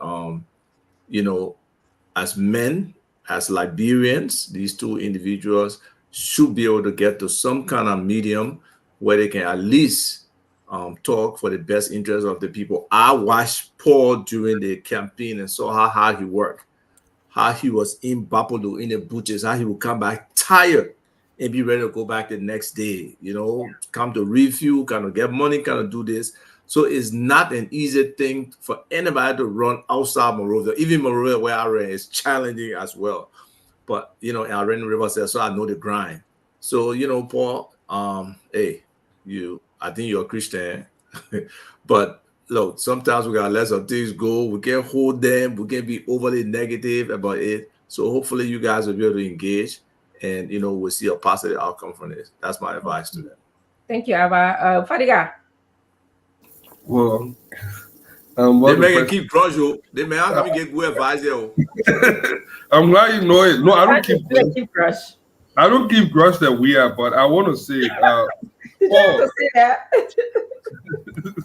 yeah, I don't keep grudge that we are, but on a serious note, Paul, did you say those things? What did Paul say? Well, no, that's a good question. That's a good question. Did you say? Okay, what did Amara say? Paul said. I think I must have missed that part. I only got the picture. He said he told the people that Amara Madingo, he might not. Yes. Okay. So Paul only told us that he Mandingo, so he can for Paul your knee is Paul Kennedy, not Paul Kuma. So that Mandingo part there we don't. Did you that hear Fadiga? Paul said that his aunt is Madingo? No, not my aunt. His mom. You say your mom? Is Madingo. Then I will go around telling people not to honor Madingo. I heard somebody aunt that was some Kuma. No, I was just trying to draw relationship. Right now it's he says, she says. So we'll wait for your one-on-one with sorry, right now I can't say if I say Yeah, anything right now, I'll be picking Paul and stars. Christian, well, how much are starting? We're not doing one-on-one here. You know, Bobolu has to be tell me. developed. Yes, that's it. Bobolu must be developed, Paul. Fadika, go ahead. Yeah. You see why I'm not big on religion. You see the thing about religious people. One African guy told me something. He said religious people are very horrible people. You know what they can do? Especially with this, you know, I don't want to blame one religion, but honestly, we got too many churches in this country for people to be corrupt and evil. So that, yeah, you know, people go to church on Sunday, they come out Monday, they steal. They, you know, they do things without fear. You know, they got no fear of God in this country. So I don't like this whole religion thing. So Paul, you know, I know you're a good Christian, and I look forward to listening to your side of the story, and then we can make decisions. You still looking for? Well, how much are you talking about looking for? No harmonization. You see, y'all let the bury thing too much in this country. That Paul here, Paul said, I know Paul want to, so we gotta listen to Paul's side of the story, and then we harmonize it and bring the two of them together. But on a more serious note, I think the both of them. Senator Connor said he reached out to Paul. I don't know how true that was. Well, I listened to Paul. I don't know whether it was yesterday or was it in the chat room, but he said that he didn't. So I don't know by what means the senator reached out to him, but I've known Amara Senator Kane for some time now, and he's a very thoughtful person. He's not someone to just talk loosely. He's very calculative. He speak when you have to say something. He does it. He's very careful. He's a very careful person. Senator have a way of bringing the worst out of people. So I will blame it on Stento. Okay. Stento caused all the problem, and then he ran away for the show today. So he was pushing on fire. So I blame Stento. Okay. You know, I think that those words used by Amara Kane was anger-provoking words. You know, anyone who, you know, is called a bigot or anyone who's called a tribalist, you know, especially in Liberia at this time, is problematic. It's problematic. So, you know, we can all hope and pray and wish that these two men will get together and talk and put their big boys pants on and speak like men for the interest of Popula. I know Paul loves Popula, and from a short time that I've been engaging with him on the show and in the chat room, everything is about, you know, Popula in a better Liberia. I know that for a fact because I've seen your writing, I've seen you speak. I don't know Amara Kane as well, so you know I'm sure he has the same interest in the development of Liberia. But I wanted to hear more, and again, now that we're done with the Paul Kennedy issue, hopefully they will work it out together. Something that was very striking to me was the busing issue, okay? And that's I think that was kind of where some of the concerns originated. Apparently, Amara said Paul accused him of busing Mandingo people into Bobo. Bro, I think, Well, let me just say, it is an issue to me. If in preparation for the next elections, if people are busing people into different territory, I think it needs to be stopped. It's terrible, okay? Because the people who you bust have no interest in Bobolu. If people came from PHP, they don't know what's going on in Bobolu, and they're just going out to vote, they will be confused. They're not voting in the best interest of what is happening in Bobolu. So I don't know whether it is true. I don't know what is not true. I think that that's something that needs to be attended to very carefully for the next elections. I think all of us need to pay attention to that. Give me 1 hour, one-on-one. Let me give you the nitty-gritty of the story from A to Z. 1 hour. Okay. You will. I'm sure you will. I would recommend that. Close your eye. So when you say one-on-one, you mean you and us, or you mean Modek that time, or you mean you and Amara? He wants a Steve format. one-on-one with the CEO. Kiatama will be there. CEO will be there. I will be the guest that day. That's only fair. That is only fair. Yeah, I said Yes. that's it. So another issue that I wanted to come up. I would just advise you, don't go put more gas on the team. Yeah, I know. That's a good advice. Explain and try How to much? resolve. looking Don't like you were- explain and Paul looking like escalate. you- To fix anything, you got to carry it down before you fix it. If it did not spoil, No, you don't have to burn it to the ground. You sound like Ellen Y'all Johnson are Sirleaf lucky right guys, now. and I ate. You sound like Ellen Johnson Sirleaf. So you know, let Brenda Marufia first before we fix it, right? Yeah, I know, right? Who coming to rebuild it? Yeah. So another thing that I was hoping that Amar would have talked about was the issue regarding. Remember, he said he has a book coming up, and I'm looking forward to reading that book because I hope that he speaks about the 17 crutches that allegedly he said that President Booker tends to hold. I want to read that. Okay. He's never, even when he came on the show, I did ask him the question about the 17 crutches, and he kind of danced over it, but I didn't get a good answer. So I hope that in his book you mentioned that. The last thing that I wanted them to talk about was some of the accomplishments in Popolo. And Mr. Kennedy, I hope when you go on the show, you yourself, we tired hearing, all the other accomplishments. You're representing people of Popolo. That was Amara was elected for to do the work of the people of Popolo. So Popolo, I hope I pronounced it correctly. But so that's what I want to hear. I want to hear how you're dealing with, good schools in Popolo, how you're advocating for healthcare, how you're dealing with the gold mine business, developing the county. That's what I want to hear. I don't want to hear all the, forcing thing between Amara kind of. So I hope that you think about that when you're on the show, if you should go there. Yeah, but I gotta clear my name before I talk about all the development thing. That one I'm not gonna leave that one there. That one will come in front of the show. I gotta clear my name and put my name out there. My reputation I work for to come to this extent, you can't just throw a match on it and throw it in the garbage can. I'm not gonna take that. I'm more than anybody else on this planet. So, but anyway, I've worked so hard. Paul Kennedy has worked so hard to be amongst Liberians that they know today. Never worked in appointed or elected government position before. Out of my own sweat and blood, I've become who I am.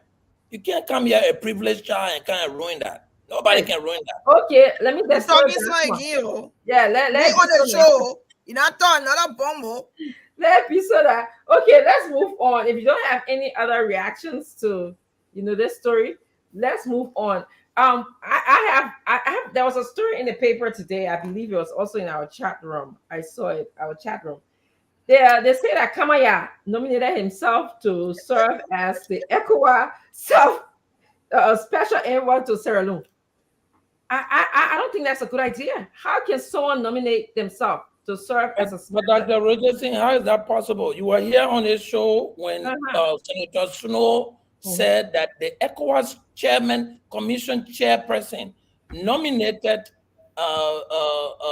Dr. Mr. Kamian to be the chairman's special representative to Sierra Leone. We even asked that day whether it matters whether he was a Liberian or not. He said no.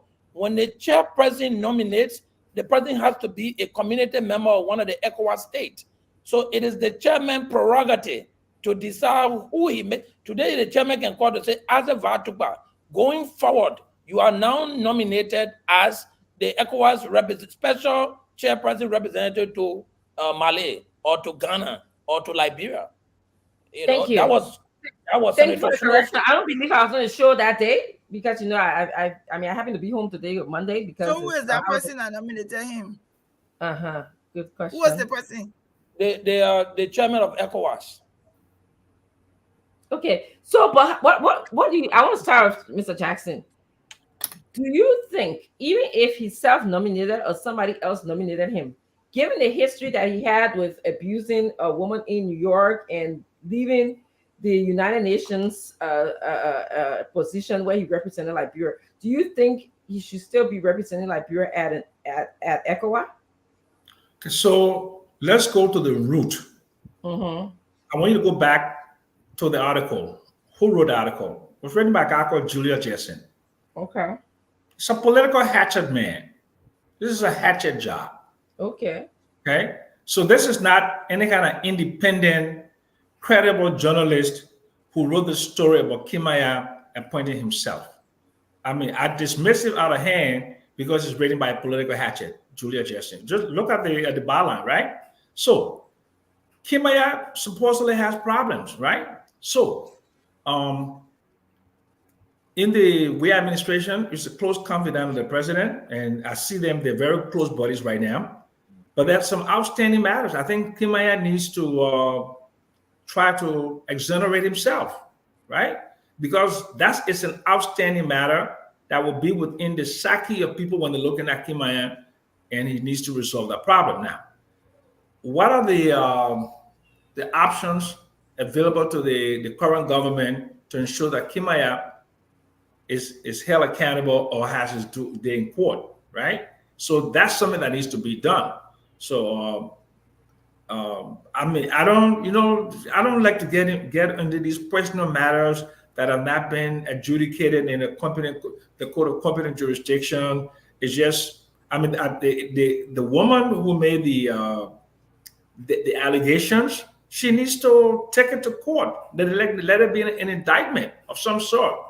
But outside of that, I'm in no position to make a value judgment on Mr. Kimaya's character or to make a judgment on whether he is qualified or he should hold this position. I really don't know. You already made a judgment. You said that he has some outstanding issues that needs to be clarified. I said these allegations. Yes, outstanding allegations, and it's in a psyche of, it could possibly, well, you didn't even say possibly, but it could possibly be in a psyche of Liberians' mind, and so they have to, so that create a problem in terms of his appointment. So he needs to exonerate himself. Yes, so that's a judgment call. Yes, but not a judgment call on his character. It's a judgment call on the allegations. Yeah. I also think we need to be I know Uncle saying one of the things he does initially is to always spit out on other people, like the journalists. We don't know the journalists. I think it's kind of sad to describe who he is when we don't know what his work ethics is. You may know, but we don't know. He's attacked me unfairly. Yeah, but so then I can now conclude. Yes. The response is personal, and it shouldn't be. You're responding to him. You're describing him because of the issue that you have had with him, and we shouldn't do that.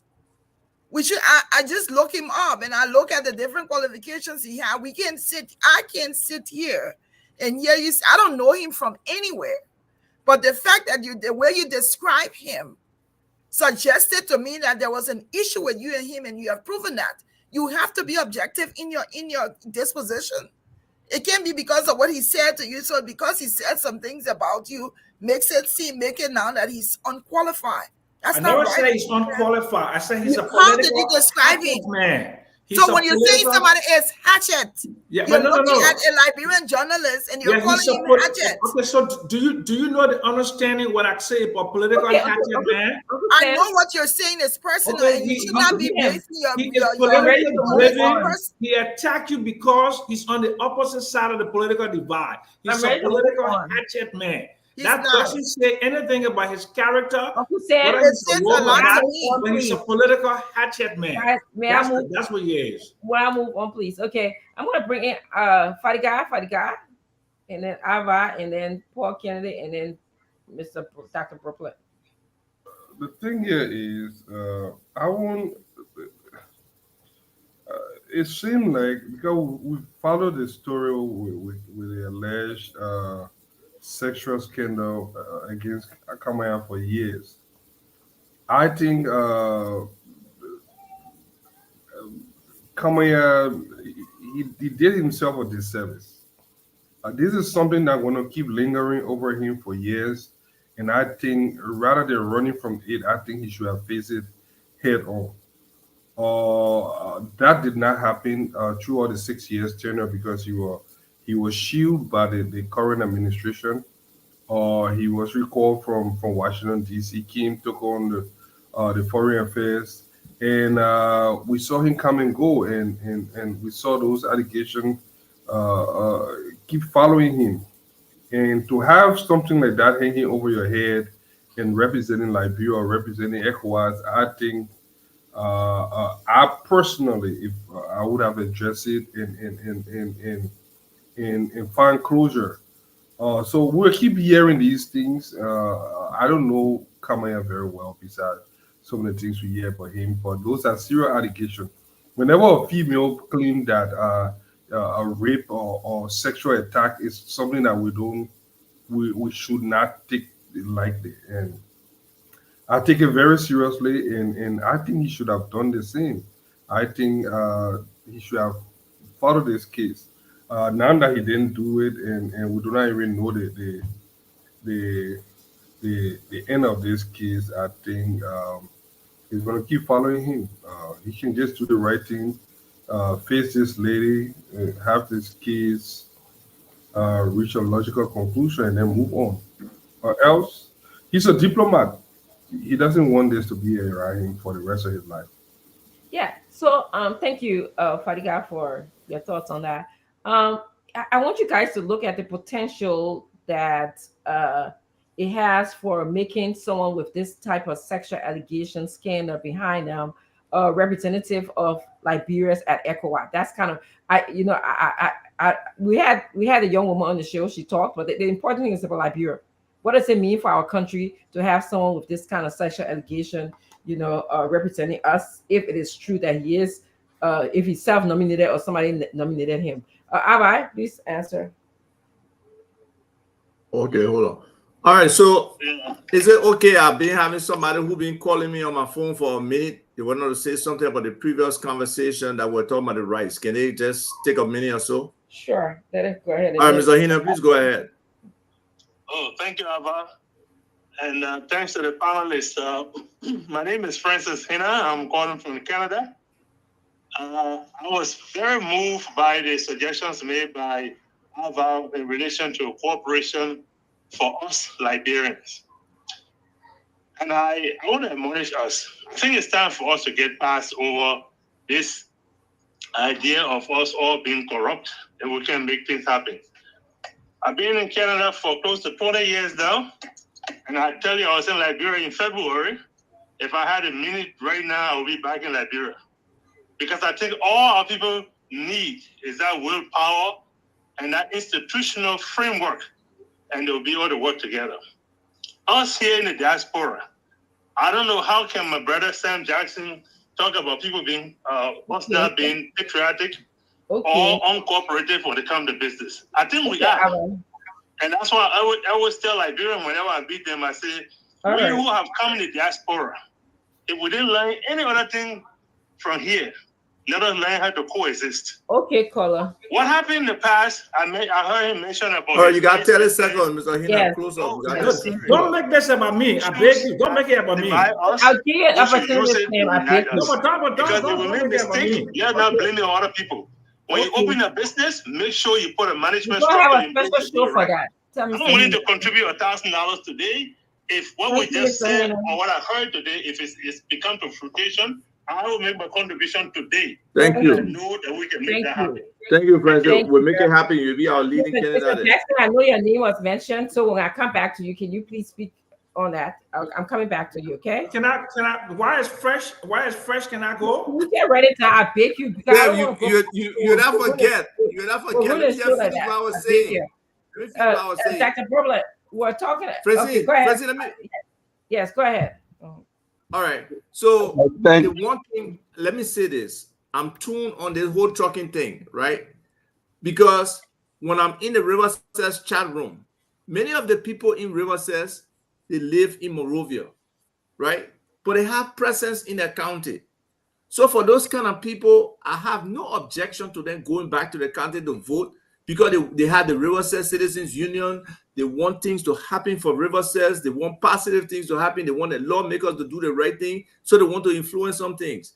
The problem I have is people taking people who have no connection to the county to go to vote. But people who have birthrights in that county, have relationships, have connection, have property in that county, I feel they should be able to be anywhere and come and vote. So, that's where I'm split on the whole voting thing. On the Kimian thing, I don't think he's a man of ethical values. When you have those kind of situations hanging over your head, You either supposed to take the high level and resign and resolve it, or address it publicly with the people. But I don't think he has stepped up. It's like, oh, I will just ignore it and will just go away. It affected us as a country with our foreign minister being labeled with sexual charges. And I don't think, I may be wrong, but I don't think he could come to the US during that time frame. I think there's a lawsuit waiting for him. So for him, and then according to the story, he self-nominated himself, giving himself the assurance that he will get a job with his, with ECOWAS or whoever in Sierra Leone. I think that's unfair. So these people should look at it. The boycott government. If they feel he's qualified to do that job, fine, let him do it. But if it's self-nomination, no, that's protectionism. That he should not protect himself in that direction. He should be relieved of that nomination if that's what he did. Yes. Thank you, Abba. Let's go to Dr. Purple. I want to welcome you to the show. Let's talk about also the timing and the ramification that it has for Liberia. If we have someone who have the sexual allegation behind them, representing our country at ECOWAS, that's the most important thing. Whether it's true or whether it's not true, the court or God can resolve that, basically. And we'll come back to Mr. Jackson. I'm sure he has some thoughts. Dr. Purple, we see you for a while. You muted. Yeah, brother, he came muted. We can't hear you. You're talking. He is my brother. Doc, you I was muted. practicing. I was practicing. I've been here for a long time. I was practicing. Yeah. Yeah, man. I'm practicing small now. Yeah, but good to see you, Doc, and good to see all my esteemed colleagues. Thank you for keeping it sure. I've been watching, and of course in the chat room. But there's been internet challenges here where I am in my GB. So it's good to be on tonight. So listen, Mr. Kamaya has not been convicted of anything. But sometimes something is lawful, but is not profitable. In this case, it is not profitable. It is not beneficial to the nation or to himself in the long run to even offer himself in self-nomination. Yes, he's not being convicted, but this is still hanging over, and I think he should just recuse himself from this process and let somebody else be nominated for that position. I think that's the best thing to do at this point in time. Now, Doc, if I could, as a matter of privilege, like I missed some of the thing now, but the rice thing, a big thing, yeah, where we at? Yeah, so I just want to wait. That's gonna be. Okay, but I'll wait then. The yellow machine and the rice problem will be our last discussion for the day. I wanted to save the two good things for the last. I'll hold my thoughts. I'll hold my thoughts. Thank you. I think Mr. Kennedy you already spoke on this issue, right? You are the first person to tell us that. Okay, go ahead. Talk. I just elaborated on the confusion. Okay, and yes. He acted like a lobbyist for Kimia, but I'll respond to him. And the thing, I don't know this guy, right? I met him once or twice. That's it. But just like Dr. Bropless said, there is something called a public court of opinion. I've applied correct me. You the book room on it. A public opinion court, right? Sometimes you don't even need to go through the judiciary process. But if there's a speculation hanging on your name, especially that could probably involve some litigation with several things, with murders, any capital offense, you need to make sure if you are in a public office, you recuse yourself from that office and make sure that you follow that case until it is resolved. And then if you probably want to be reinstated in that public office, that could be up to you. At least that's what we've seen from good governance perspective. I think it was around 2020 when I even saw a video online about a sexual assault case at the Liberian consulate in New York. In fact, one of the video was actually trying to put a woman outside. The police came trying to escort her outside because she has gone there and was demanding salary and was demanding all kinds of things and said all of these things, right? I don't know the extent to which that case has gone. I'm not sure whether they carry in court, and I really don't know the depth of it. But what I can say, it's a public knowledge now. Everybody here have heard of that case some way or the other. If that case is still hanging on the first diplomat, I would rather him going to seek a clearance of his character. But to leave that, and then now I'm hearing the issue of self-nomination. Where is that possible? How do you nominate yourself? The last time we had the Senator Snow on this, Snow said he heard that this gentleman was nominated, right? But he too, I'm not sure he was sure of it. So I don't know the ECOWAS procedures and protocols. I don't know whether you can nominate yourself to a particular position. Maybe you should nominate yourself. I should nominate myself because I'm a diplomat to a certain extent. But I think if he has that clause hanging over him, even if he's nominated by the chairperson of ECOWAS, he should say, listen, I have some dark clouds hanging over me, and in the interest of my country, let me go ahead to resolve that, and then further later you can give me this position of service. I think that would be a due diligence to the country. That would be a good thing for a patriarch to do. But as we all sit here, I don't have the detail on the case, so I'll only give you my opinion to it. Thank you for the time. You muted, Doc. Doctor, you muted. Yes. Thank you. My grandson was crying. I didn't want you guys to hear. I that was a trending story that was in the paper, today or last week. I want to just add on. Somebody said that something can be lawful, but that doesn't make it moral, or that doesn't make it socially appropriate. And I think this is kind of an example of what we see here. Slavery was legal in the United States for so many years, but of course it came with a social cost to the country that that the United States is still suffering from. We can see some of the lawsuit regarding the current president of the United States, Donald Trump. It's legal what he did, but you see, people are still questioning, and it has some social ramification of his behavior. The timing of his appointment, I think this self-appointment, or whether he was appointed by somebody else, is also something that was talked about strongly in the paper. So I just wanted to say, because this is President Buckey's government. This timing happened on the tail end of the transition. So people are questioning, will you want to appoint someone who you have confidence in that will do the job? And by himself appointing, or somebody else appointing him without consulting with, President Buckeye, or who represents Liberia right now at the head level, may have been confusing for a lot of people. So this is what I have to say about that. I'm gonna give. I'm gonna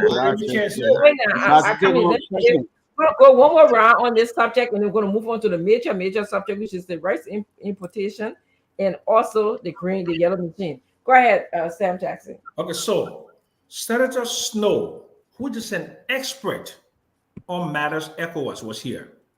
He wasn't stuttering. He said that Mr. Kimaya did not appoint himself. He was appointed by the president of the ECOWAS. He heard that. He heard that, right? I heard that. Yeah, he wasn't. I listened very clearly. Listen to me. He said he think he heard. He heard. He said, I think I heard. Hold a second. That he may have been nominated. He said he knows the process in which people get to be put in that position, and that is a position that the nomination comes from the president of ECOWAS Commission. He was very clear. He wasn't stuttering. You can call Senator Snow now, okay? We're not calling him because we know you heard it.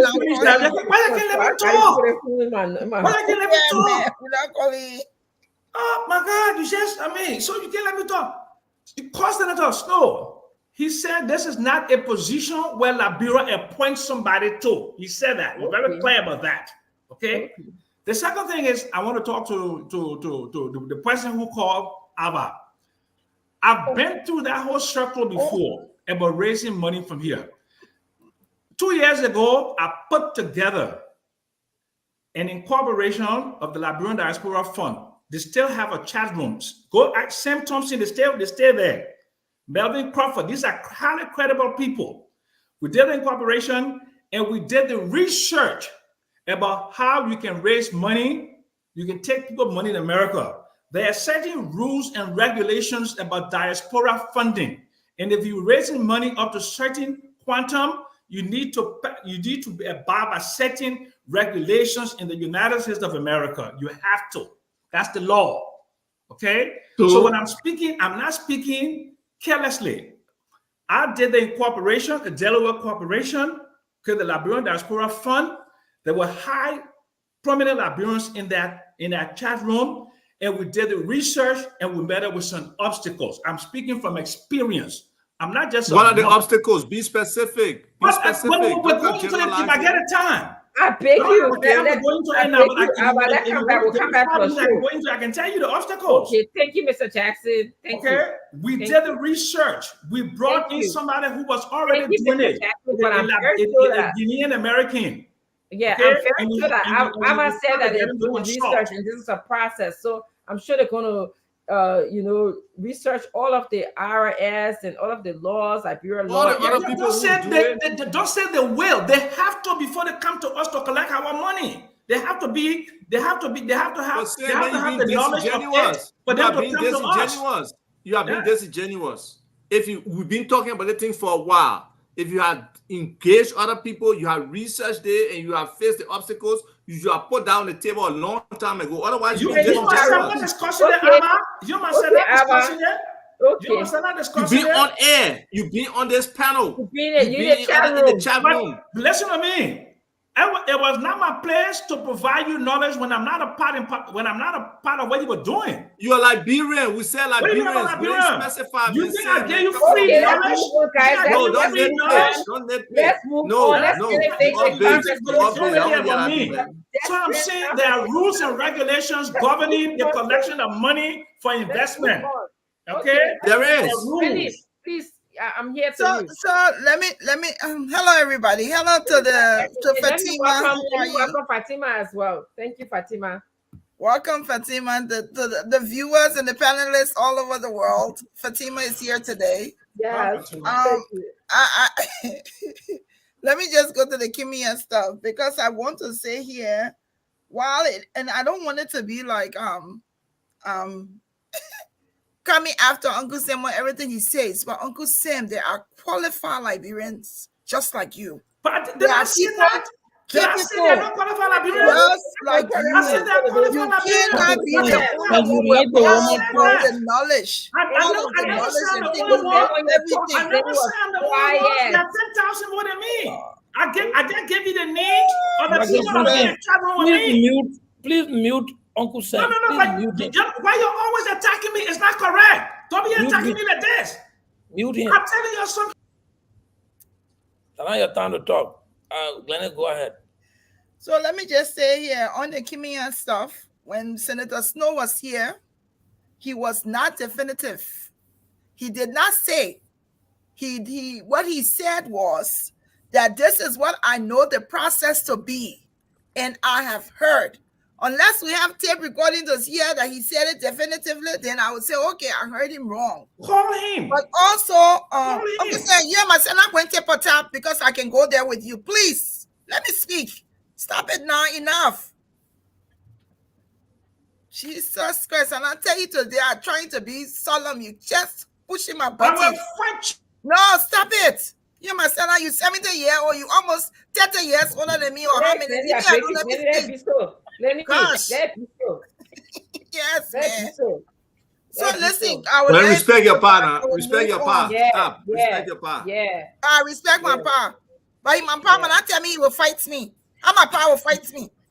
You're telling me he will not tell me. I beg you. I beg you. No, man, Glenn. Oh boy, wait, Glenn, are you finished that book? I'm going to talk about it.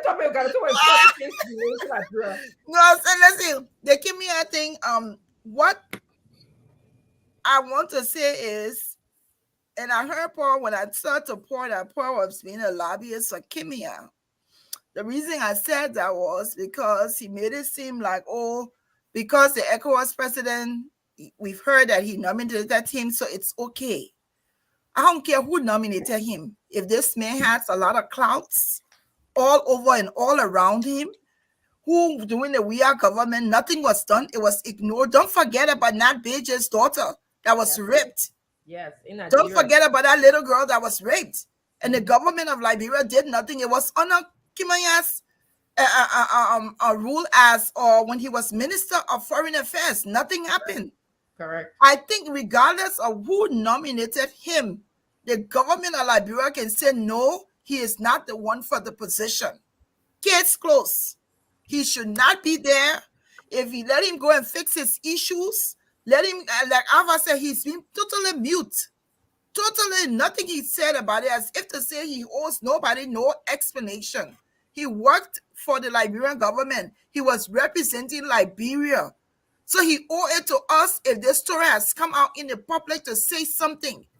If he is nominated, he should not be. The Liberian government should protest against it and ask him to nominate somebody else. His time finished, then he go take care of the kids, clear his name, and that lady too deserves a day in court to be able to hear, to get redress to her concerns. That's what I wanted to say. Thank you. We're going to move on to Dr. Problem, and then Fatima is going to be the person to say the final word on this topic before we move on to the yellow machine issue. I want to read there's a headline, right, from a daily. It says Kimaya's self-nomination for ECOWAS special envoy in jeopardy amid sexual harassment allegation. So I don't think he was nominated by anybody. I think it is a self-nomination. And if it is a self-nomination, given everything that is going on, I think he need to just recuse himself from this whole process and not move forward.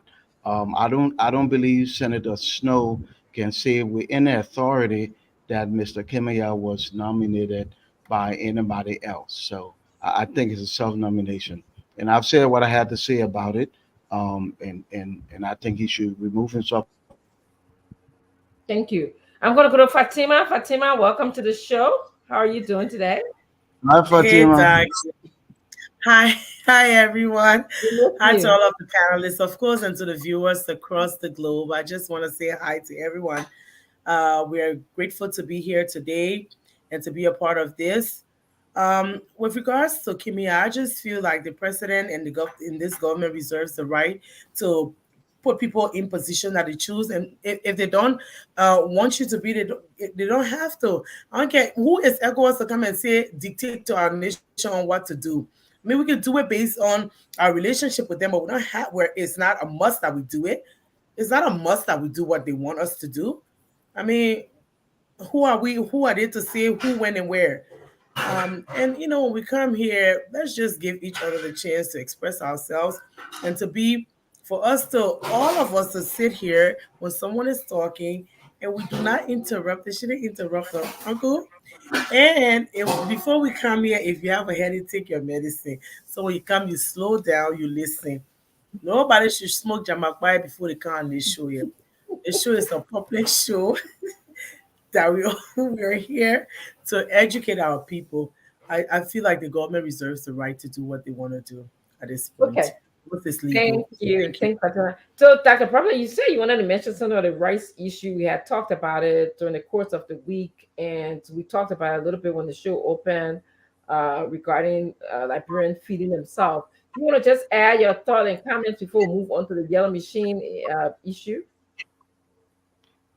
Yeah, so everybody's already heard the story. We know what's attending on the ground with regards to rice. And in one of the headlines today in the papers, they had Rice Minister Amin Moda, and he said the rice issue is complicated. And so I pick up the paper to read it. I'm thinking, okay, it's complicated. You're telling us the problem, but what is the solution? There are products on the market that affects the whole economy, like gasoline and rice. When you tamper with the price, it has a macro effect on the whole economy. So even if you carry rice up by $2, you just made people multiple dollars poorer because rice is our staple. And we all know that you eat anything in Liberia, you don't eat rice, you don't eat it. So I thought that the government, and the government does have means to mitigate this. The government does have means to do that. For example, rice, all the rice we're talking about imported into the country. Well, who controls the government of Liberia?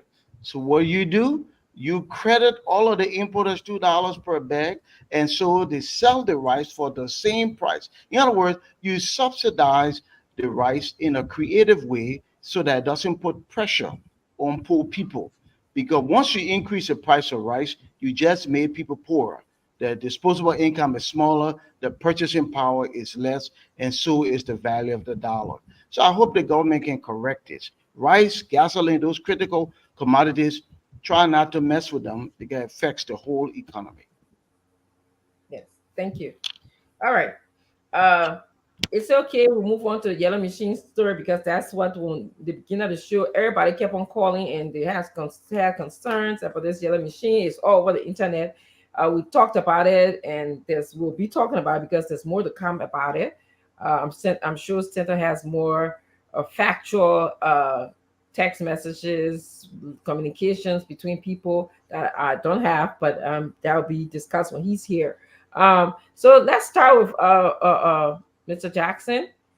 We heard, and I see in the chat room you've been a advocate for this anti-yellow machine story.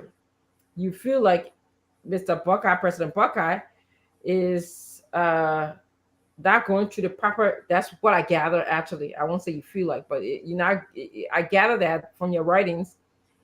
This is corrupt. This is fraud. He's behaving in a fraudulent. President Buckeye is behaving in a fraudulent way. You did some research on I think his name is Gome.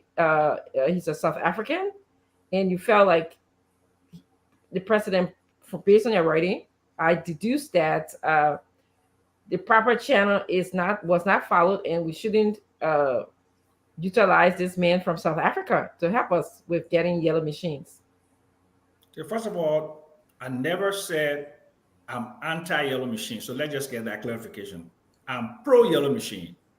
I want us to get 1,000 yellow machines all around the country because I know how important it is to get yellow machines for road building and for agriculture.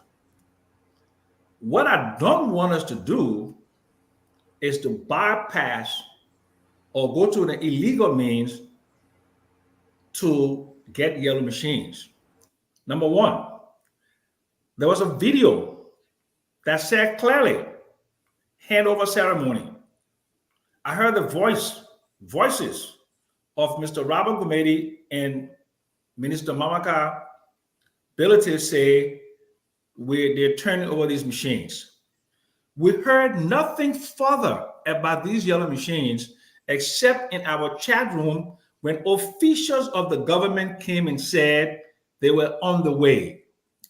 I understand the Liberians want this, and if you were to take a poll today, they don't want to discuss process. They don't want to discuss nothing. They just want a yellow machine, and I can understand that, okay? But we who are supposed to be educated should provide guidance to our people to do things in a way that will not come back and bite us. Number one, the PPCC process is supposed to guide us to get value for money.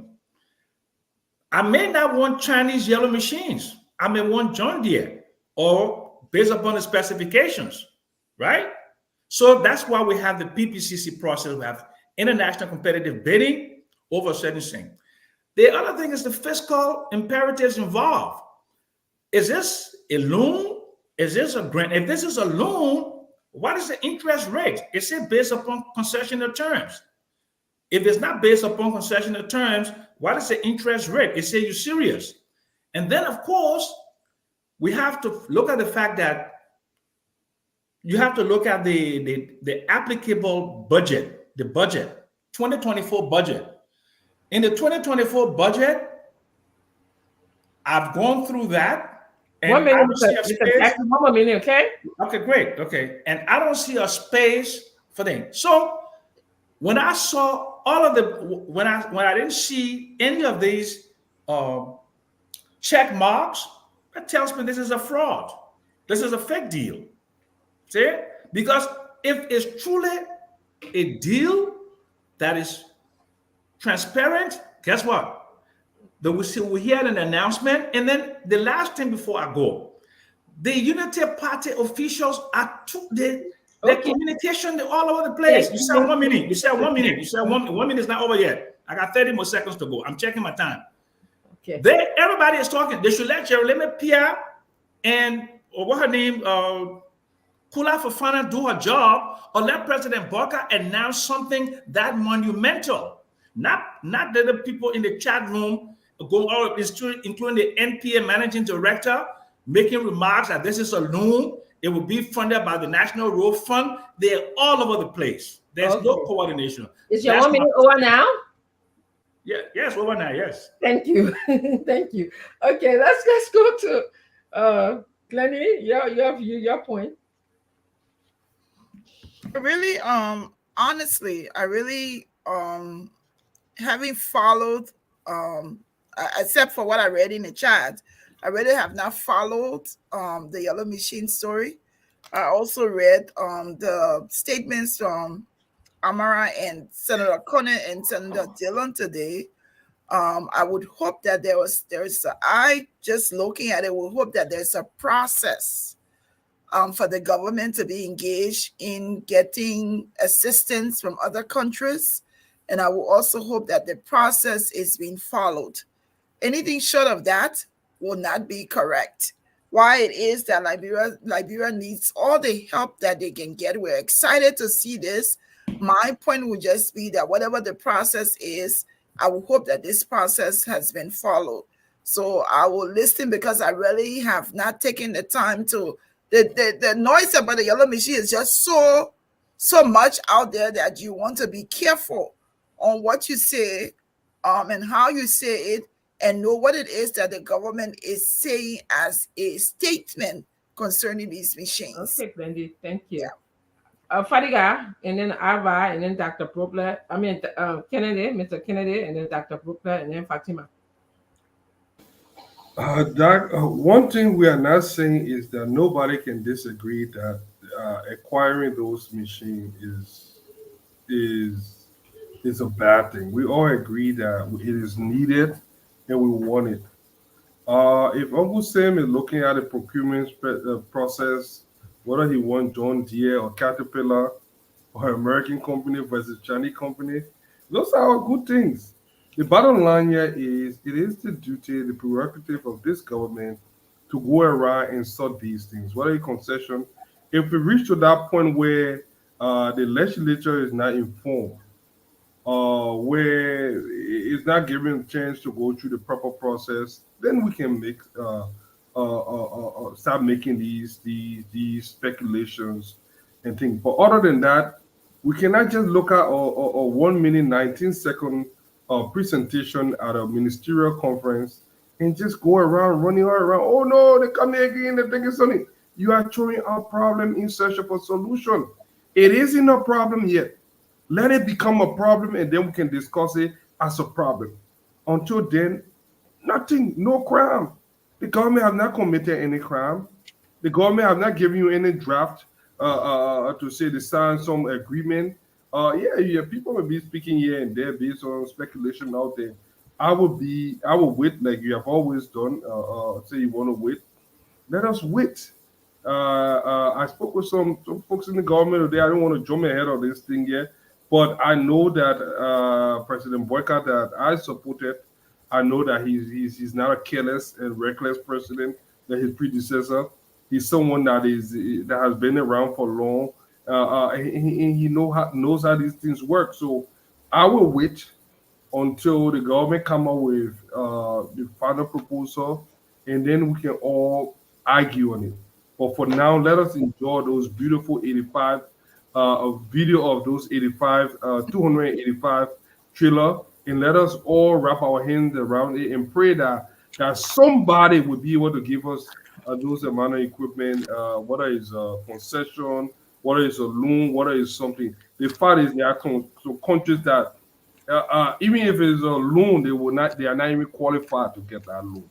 Okay. Nobody give it to them. So the fact that I find your view interesting in light of you being one of the ones who told us about Ipoma Eton. So I think that view is interesting. But there's a big difference between this. Let me just say this. There's a big difference. The thing about Ibomath and the Eton loan is that when the government went into this agreement with this loan, they are already signing, we're all doing due diligence. All we did was we did a favor for our country to go to Hong Kong and investigate, to put faces. We follow up with the addresses. We went to the Hong Kong Business Registry. We did background check on all those individuals. And they checked out that it was a scam company. A few years later, to acknowledge, they acknowledged that it was, and it was signed. But just to play the devil's advocate here, Mr. Jackson is saying that Mr. Gomez, if I'm pronouncing his name correctly, from South Africa, is a corrupt guy. He's a scam. No, we do not have any evidence that Mr. Gomez. I'm just saying this. I'm just throwing this out here. I've been following him as well. There are so many other articles that speak highly of him. So, okay. I mean, it's one of those things. If you want to find dirty things, you will find it at all costs.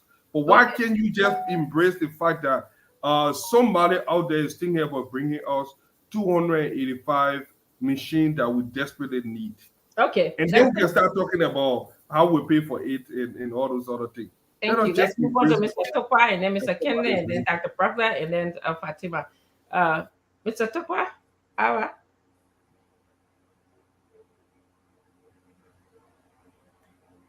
you practicing too?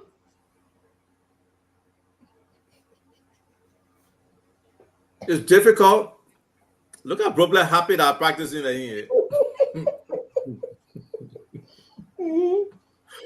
No, we are in the middle of something here, right?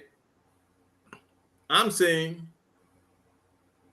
the government had taken some actions, and the way they came out with it is premature. But today, Monday, they should have already come out with a release clarifying what really happened. What is the nature of this engagement?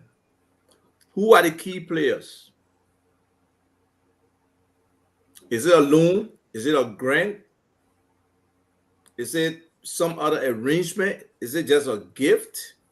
But we are a country of laws. As much as is, I praise it, I say it will be big if it's done right. And I mean that. It will have impact, especially if those machines are quality machines. So there are a whole bunch of different issues that are involved. If this is a loan, we need our legislature involved. If this is a grant, what is the nature of the grant? Because sometimes I don't believe anything is free. I don't think free is free. There's always some kind of string attached or something that you got to do. So we need clarity. And this government has, an event that was supposed to be kind of significant in terms of a retreat, where they were sitting together and maybe they came up with some positive things. They reviewed some of the things they didn't do well. Joseph Berger was saying, well, come in, let us know, give us an update. But we have received no outtake from that particular, situation. But 3 days, I believe, Thursday, Friday, Saturday. So whoever were designated as the secretariat should have been taking notes all throughout, and being able to provide us something. But instead, that 1 minute and 15-second video, like somebody said, is what has consumed us. As positive as the content is, the story behind it needs to be framed properly for us to be able to move forward and really understand what they're doing, because there are so many dimensions to this whole thing. The impact those earth-moving machines can have, very significant. So a lot of people are concerned how to do it, the distribution, the maintenance, the fuel, the other expenses, the training. All of those things are factors, and they are not clear to anybody. Thank you, Mr. Kennedy, and then Mr. Bradley, and then Fatima. So we've had this conversation before, right? I think it was at the second day of the ministerial retreat that this video, whether it leaked or whether it came out, uh, and then further that evening we heard it on ELBC. But my stance has been my stance, and this is it. It's a 1 minute 19 seconds video.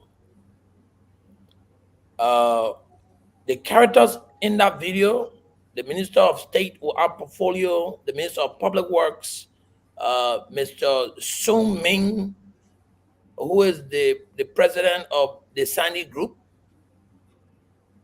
may have met and had a conversation of trying to import equipment to Liberia.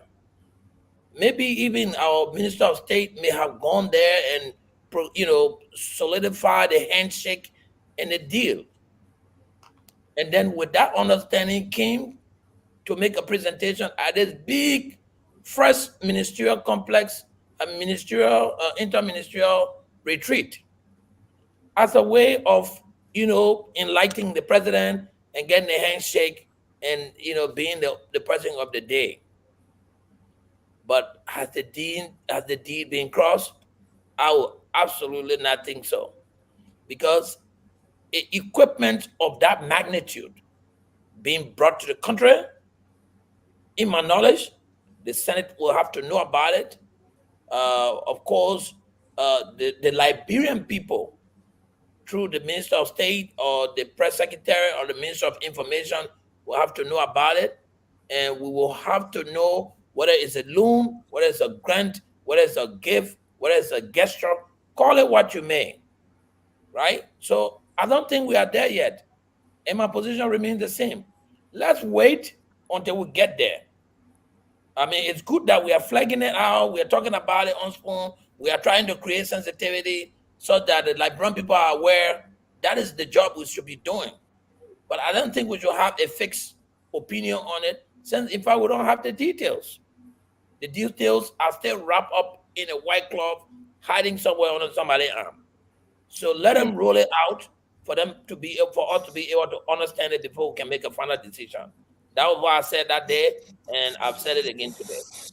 Thank you. Thank you. Dr. Bradley?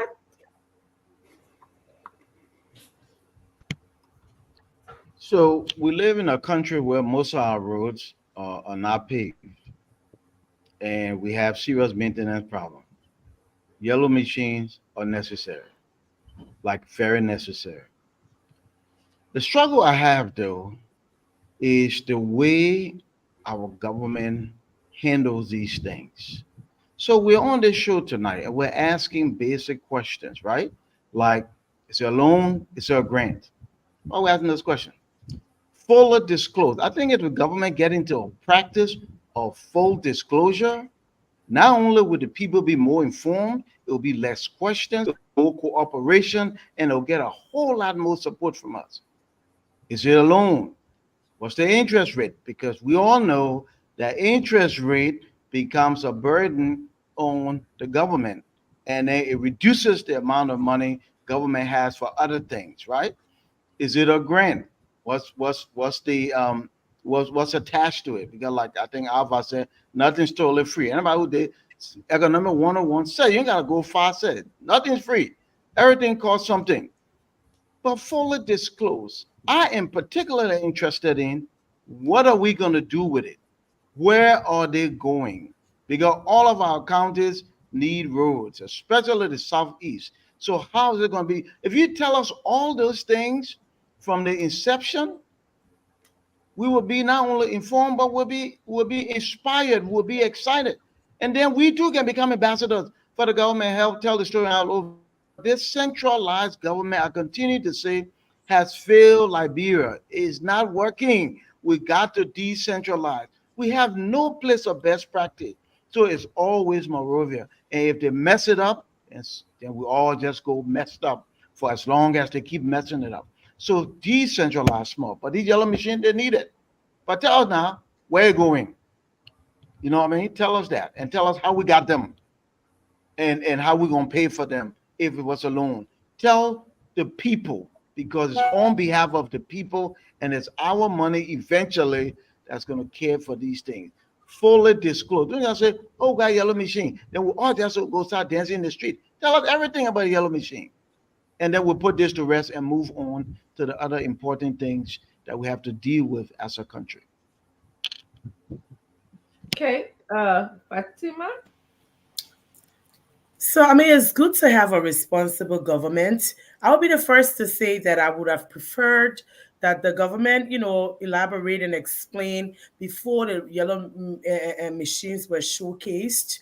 I would have been the first to say that it's okay to do so. But I just, whenever I see people talking back and forth, I just want to say, thank God there is rule of law and people are now able to speak freely. Democracy is prevailing. Because the last time I could never remember when Uncle Sam Jackson stood up to, say anything about the last government, besides him writing that 25-page paper for $25,000. He wouldn't have said anything. I can't remember when he criticized publicly George Weah government on anything that they did. But he sits here because he sees that we are trying to include, to be inclusive, to let people speak on behalf of their government or speak for their government, express themselves. So everybody just come here and wash their mouth and speak any ill of this government. I agree to the fact that it's true. The president should be transparent. The government should be transparent. They should come and tell us things. But people should be very quiet. A lot of people who can come here and be saying, oh, why is this not being done? You knew all of this 30 years ago. Why didn't make Liberia better? Why are we the young people coming to speak progressively now? Why didn't you guys do it? You had a chance from president, from Tottenham to Toba, from Toba to Do, from Do to all the interim governments, going to Ellen Johnson, to Charles Taylor, to Ellen Johnson Sirleaf, to George Mane Weah, ex-miners, Joseph Nima Boakai. Why you didn't fix Liberia?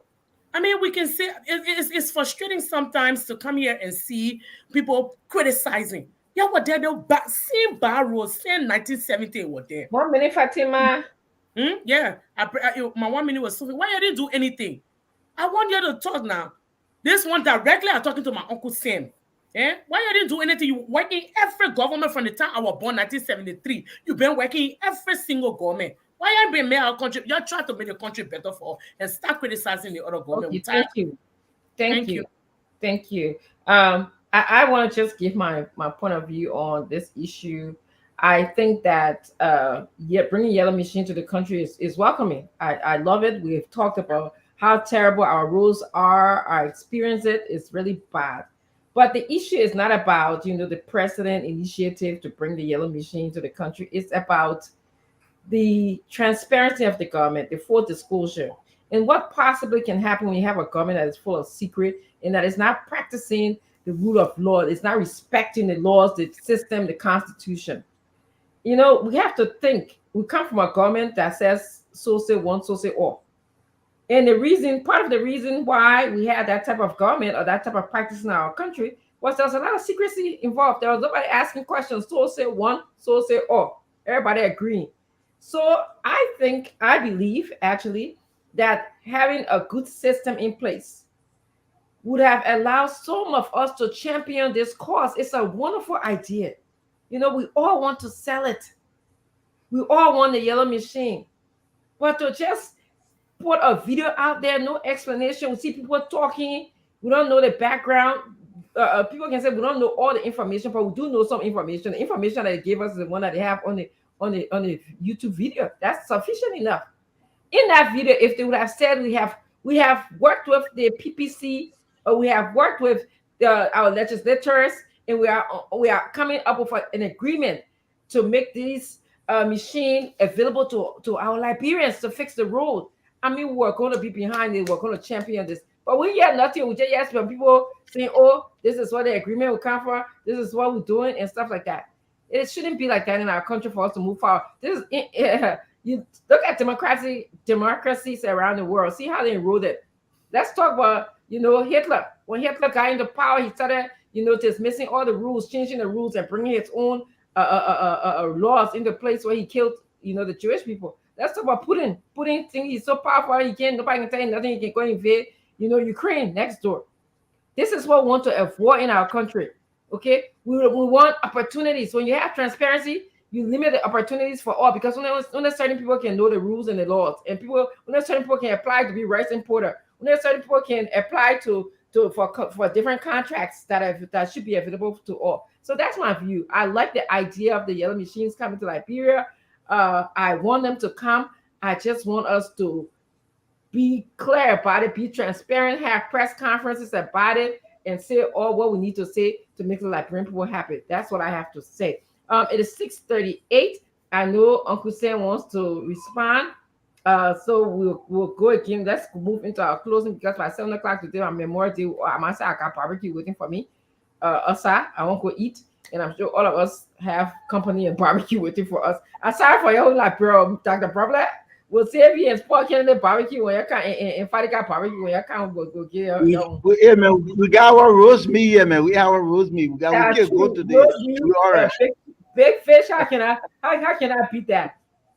So, Mr. Jackson. Look. I never make anything about me. You guys make things about me. You said I work in every government. From 1981 to 2002, I was building a stellar career on Wall Street and in Southern Africa as an investment banker. Okay?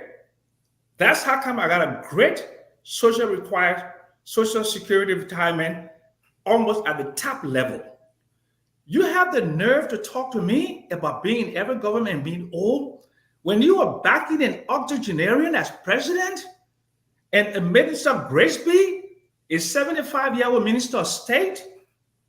And because I have the sense, the good sense, because I serve as a credit officer in the bank, to ask about processes and loans and interest rates and procurement, and you want to denigrate me because I have a constitutional right, and because my mother, the Fanti Bassa woman, sold fish in the market to send me to St. Patrick's, I learned about syllogism and logic to ask logical questions, and you're going to blame me for that? Did the government of Liberia send me to Pace University or to LSE? Did the government of Liberia, they didn't want paying my mortgage? Did they send my children to school? So don't make this about me. Clearly, talk to Martin Colley, your own colleague. Go. If you haven't seen his page, go to his page. Martin Colley didn't serve in every government, but he asked questions. So go talk to him. Go talk to Joseph Boaga, nearly 80 years old. Go talk to Sylvester Graceby.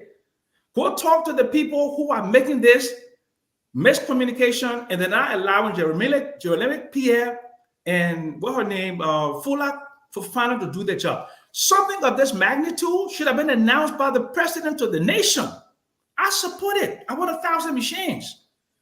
But I want process, because if it's a loan, my children will have to pay for that loan, future generations. And we want to get quality value for money. I plead guilty if I'm asking these questions. You can't denigrate me because I'm asking questions. Arrest.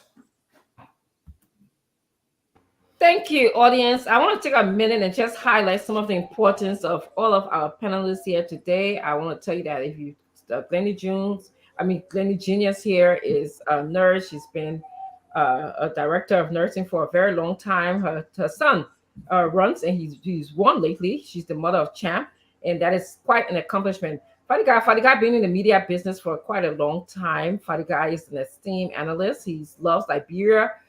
He's currently in Liberia and trying to make things better. Ava Topa, of course, Ava loves Liberia. He's ran for position in Liberia, and as tough as it was, he held up his head. He's been involved politically in Liberia. I want to tell you about Mr. Kennedy. Mr. Kennedy, again, he's also just recently ran for Senator for Popolu. He worked for Enfield.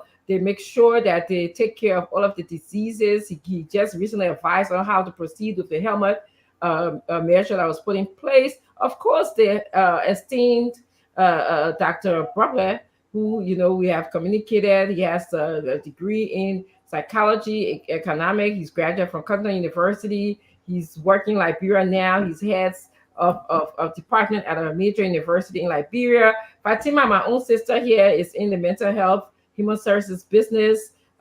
She is very, very much a practical person. She's a therapist. She can analyze situations that you don't even know about human behavior. So I want to tell you the characteristics that you're dealing with. All of these people on this end, of course, Uncle Sam, who comes, as he already told you about his background.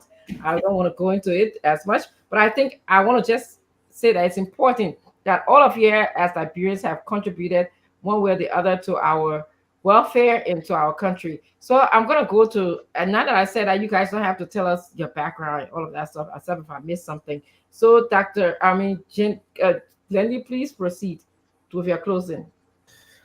Okay, Doc. I'm not going to say anything about, I'm a Liberian. I'm a descendant of Grand Bassa County. That's what matters to me the most. Great show. Thank you to everyone who have come on.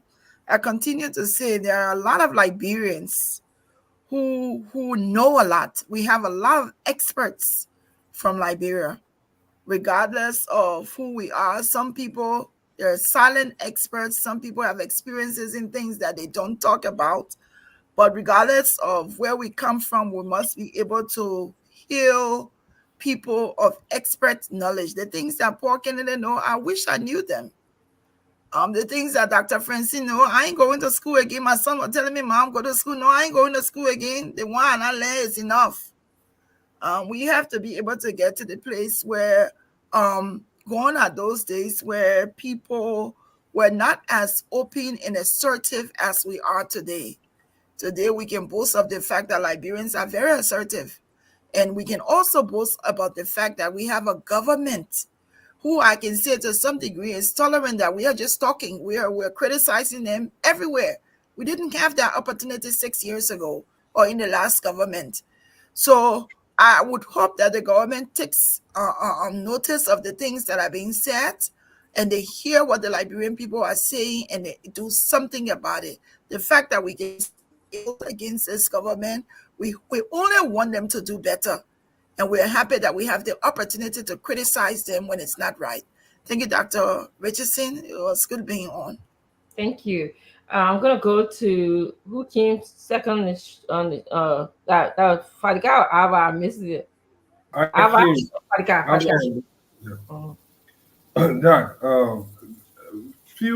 I think a month or so ago, the Burkinabe president, this guy gave out 400 tractor trailer, 710 motorcycles, seed and different things, and told the Burkinabes that they didn't need to import rice, stable food, and other things again.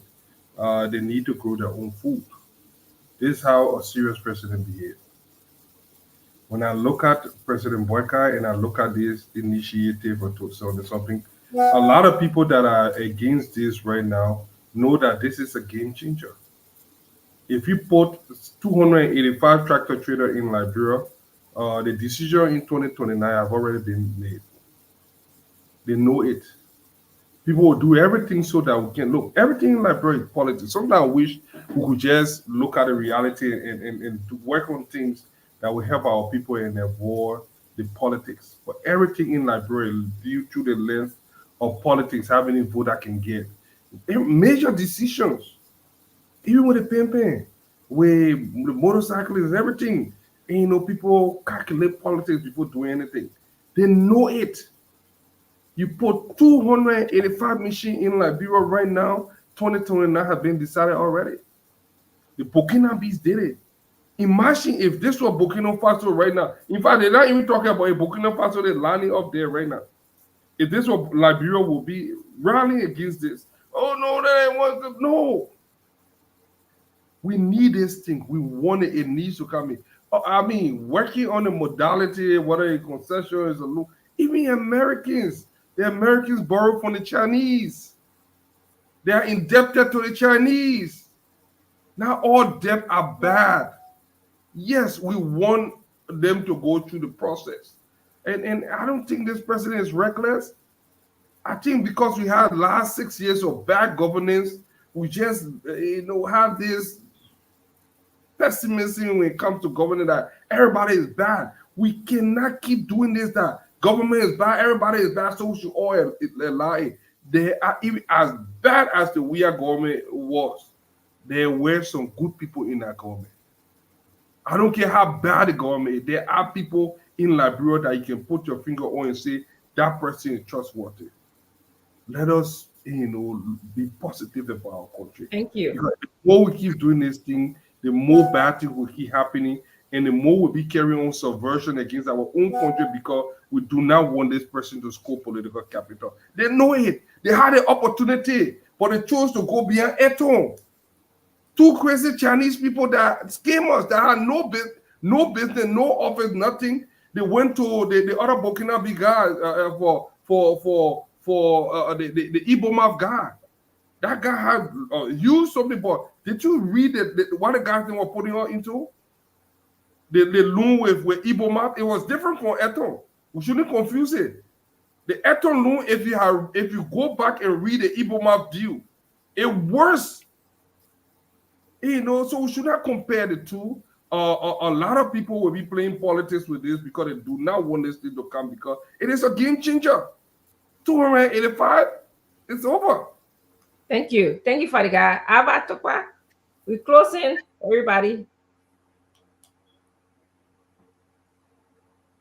You're practicing, oh. Yeah, can just track me. Instead of Stop following me tonight, being man. mute. Stop following me tonight. Go ahead, talk. I come and visit in Liberia. Back in the day, they used to say, we are here, we will fly in the night, so I need you, man, I'm coming. Look, I will touch on some of the topics. Kimia, we know how Kimia destroy our foreign policy. For him to even have the desire to want to go to ECOWAS, to even do worse in the region, it just, I don't know what to say about it. Yes, I'm hearing echo. Somebody, please mute yourself. Okay, go ahead, Ava. So they should look in seriously. If it's something that he's not supposed to be in that position, they should do it expeditiously and get rid of him. Then all those appointments he made, just hurry appointments at the end of his term, they need to look into those too. I don't know whether they have, withdrawn some of those or not. But we can have unqualified people in our foreign service when it should be a business development operation.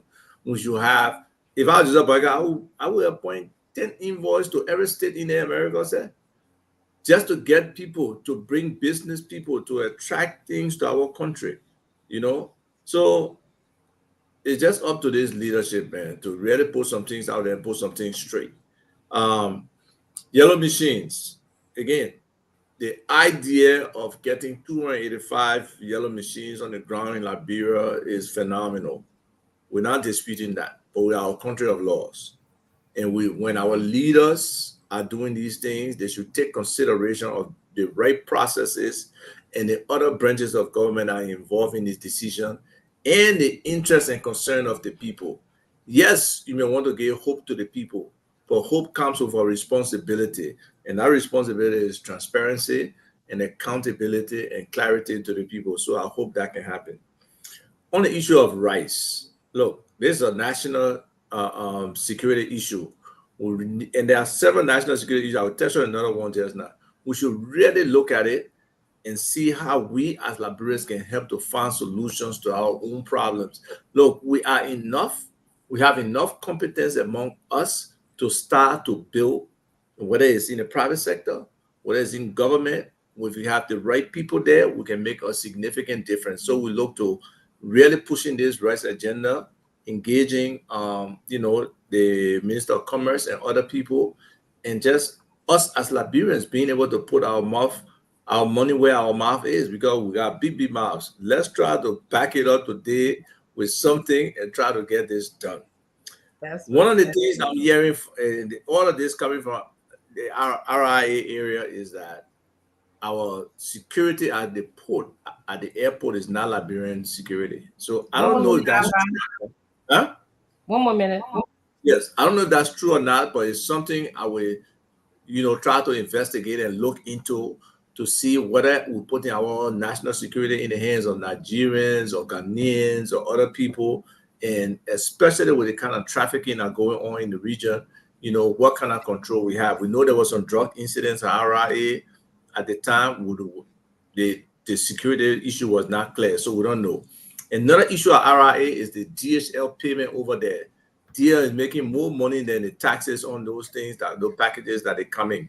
And people already paying for the packages in the origination place. To come to Liberia to be charged another $100 again, to me makes no sense. And hopefully our leaders again can look into these kind of things, because to me that's Thank you, Abba. So thank you. It was a wonderful show. We thank all the people out there, and those who made positive comments. I'll try to go through the comments again. I will connect with all those who express interest individually. If I don't connect with you, feel free to connect with me either through this platform or directly in my mailbox. Thank you. Thank you. For Kennedy, Mr. Kennedy. Yes, thank you to all my fellow panelists for commitment to enlightening the minds of our people. I think the issues at hand are grave, and Liberians should pay some keen attention to it. But some are also just speculations, and I really don't think we should be spending much time on them. The Caterpillar issue, the yellow machine 285, was a concept that leaked. It's not going to pass that. I mean, I'm a skeptic, and I like to be in the wrong, right? So that it is. I really want at least 20 or 25 of those equipments in Bapalo. I know how difficult it is in Bapalo. I went to over 183 towns. Sometimes I had to walk 2-3 hours to get to my next destination. Even the motorcycles will not get you there. So if you put those equipment in Bapalo, they will do very well there. And the If economy the will. cheap Buffalo Road will break all the equipment. I'll rock. Let me finish my point. Why you come hammer me on my point? So the concept was fine, and somebody started negotiating, and of course it leaked at the ministerial complex, and they have fooled the government muff in their hands, and they're probably looking for a way to chew it, to regurgitate, or what a big English word is, give it back to us in a fine tune. So until I can hear them give it back to us and say this is what happened, I'm not gonna waste my time on that 285 equipment again, because we ain't got no other information besides what we saw on that 1 minute and 19-second video. So that's all we have. The point about Kimanya, uh, you know, Liberians are in a habit of celebrating people who really have some bad characters. In fact, it has come out to be the point where having bad character in Liberia is a norm, to the extent that it really does not move a lot of people. But one thing they don't see is that our growth and development also depend on the character of people we have leading us. For that speculation to have been on Kimayan's name for 6 unbroken years in office, and he still sat there being the first diplomat of our country, and nobody considered to move him or even advise him to go to clear that thing off his character until his turn. Hey man, what happened to Mr. Kennedy? You are just in the gist of the conversation. He got an LUC meltdown. LUC meltdown. Okay, he's gonna come back. Let's go to Fatiba and then we're gonna talk properly. Fatiba, don't have no meltdown here, I pick you. No, right here in the US I wouldn't. Yeah, But it was a good show. I just want to make a few points. By all means, I'm not here to denigrate all education. Education is power. I mean, I know those who've graduated from those Ivy League schools 10, 15 years ago, the new systems, the new electronics, you're unaware of most of those things that are going on. I'm not here to denigrate the education you've had because you've had power over, like, speaking and writing papers. Uncle Sam, I'm talking this to you. Never would I denigrate what education you've had. Never. I wouldn't. But when I sit here and see that there is not a day that you come on to say anything good about this Liberia that you've been working in, every government, you say, let's take Toltman out. I know Tolbert, you and my dad served in Tolbert's government. So Tolbert, and moving on to George Weah, you've served in every single government, and Liberia remains the same. Each individual has an impact on their nation. This was just a cabinet retreat. Mamaka was speaking. She didn't even know that the cameras were still there. This was something that, because it was part of the president's agenda, the arrest plan that they were talking about, because it was part of it, that they didn't know the cameras were still there. She was talking to her the retreat members, and it was leaked out. It wasn't something that was meant for public consumption. It happened. Okay, they need to come out to talk about it. But my thing is, if you come here every single day boasting, I'm a Madingo girl. My mother saw Kobo for me to go to school too. Your mother was not the only mother that was in the market selling. All of our parents, my mother was uneducated. She put everything in me to make me. I'm leaving. No, when you were speaking, I never spoke. No. When you were speaking, I never spoke. No. Okay. This is not about me. Don't worry about me. Mr. Jackson, This is callous. This is callous. This is not. It's unprofessional. This is not about me. This is not a debate. I'm going to give you an opportunity to respond. I'm leaving. I'm leaving. Okay, thank you. I beg to leave. All right, thank you. All right, bye-bye. Thank you. Reclaiming my time. Fatima, I really appreciate when all of the panelists can stay and allow other people to finish. I think just prematurely leaving the show is not acceptable to me. So I have said this before, I'm saying it again. So please continue, Fatima, and then we'll go to Mr. Can I reclaim my time, though? Yes, please do. All right. All I was saying, he said some things when you were speaking, invite people culture. I don't know you, might know all the culture. When somebody else is speaking, you need to be quiet. I don't care how angry I am. I always hold my peace. All I'm saying is that all of us, our parents did things to make sure that we excelled. Every parent wants their child to be bigger and better than them. So if you come here, you boast your mom so full. My mom said was selling kobo. My mom didn't go to school, but she made sure I went to school so that a girl will be able to sit here today and talk to the Liberian people. I'm not trying to denigrate Uncle Sam. Uncle Sam comes here every day and talk about how he's an economist, boasting what he did. And I'm proud of that. I'm proud of anyone that's educated. But the fact remains that with all of your education, you extorted from Liberia 25-page paper for 25,000. Where in the world would you have done that? Not only that, in a third world nation, not only that, when you're talking about these things, we listen to you. Fatima. Yeah, my 1 minute coming finish. Yeah. But when you're talking about these things, we listen to you. Not everything that this government is doing, we are in agreement. But this is a new government. This is a new government that was just born. Let's let this baby grow. We will criticize. Let's criticize. I'm all for it. But if you run away because you know I'm speaking the facts that you don't want to speak, we can't always just bow down in shame and let you talk and talk and talk. We will respond. Call me rude or not, we will respond. Thank you. Have a good night. Thank you, everybody, for listening. To our viewers and everyone across the globe, we say thank you for coming. Thank you. That's complete past that question, but we'll talk about that in the psychology room a little bit. I don't really like that ending. I'm passive aggressive. Go, Mr. Can I finish and then Mr. Pablo take the problem take us home? That was active aggressive. Very passive that I wanted. I think Ava got a pay agent playing with the internet yet. I want to I know, right? Did you have? They say you had a meltdown, LEC meltdown. It's an internet issue. But I was almost done with my point. Thank you for giving me the final. I just wanted to thank all of the audience member of the audience that follow us daily.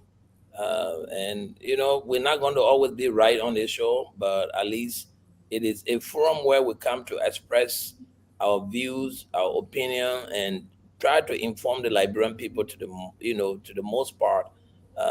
So thank you all for following us, and let people who have the ability to change this country make our dream come to reality, man. I'm getting old, and I wanted to see a Liberia where I can bring my Corvette and drive it here and run 200 miles an hour with my cigar in my hand. I'm over 50 years old. That's what I wanted to do. Why you want to violate traffic rules? The roads are bad. I can do it in Miami. I can do it here. I pay the ticket though. I will pay the ticket. You pay the price. I will speed it up with my cigar in my hand and pay the ticket. Just for the fun of it, right? Exactly, but we don't even have the roads, So I'm hoping that these yellow machines will come one day and they will enlighten us, they will better our lives, So thank you, Dr. Richardson, for your moderation of this forum. And Fatima, they say I'm not normal, so I need to come for you to check in my brain. I will. All right. There you go. Thank you. Let's Dr. Barbara take us home on this beautiful, happy Memorial Day. Dr. Barbara, please take us home. Thank you, Dr. Richardson. It's good to be back with the team. Thank you to all my esteemed panelists and friends. Appreciate what you do. I do want to say that we have an opportunity on this platform, and this show should never be about us. It should be about the issues we raise and how we stimulate thought and facilitate conversation so that it leads to solution. None of us need to be told that our country we got plenty of challenges, and when you live here, you know for real but there's so many opportunities. And I think this platform is great, but let's remember it's not about us. So let's keep it about the issues and help facilitate conversation, at least a solution. I do want to say in closing that yellow machine, I said before, it's great. We need it. Even in America, they need a yellow machine. But the government just need to say more so that we stop focusing on the minor and focus on the major. Please tell us where the machines are going because all of our 15 counties need some, and you got 285. It should not be a Morovia monopoly, the road fund total management and public work. And the thing with rice is huge. Um, and I'm pleading with our government to get involved and reverse this hike, and they can do so because the government has leverage. Okay, all rights come to a port that is controlled by the government. Beyond that, though, I think it's time for the government to lay out a plan. We can't just go through the same thing government after government, decade after decade. Rice grows in every part of Liberia where you plant it. So let's have a plan. So 6 years later, at least five, six, seven, eight counties are producing enough rice for for self-sufficiency. And then another 4 or 5 years, another five counties. Before you know it, the whole Liberia will be feeding itself and small rice to other places. It is actually shameful that a country with soil that grows anything, including rice, will just keep talking about importation, price hike. Where is the plan? The government, the agriculture man, come up with a plan and let's start small, small. If two or three counties can be self-sufficient in rice, that's progress, and it will be huge.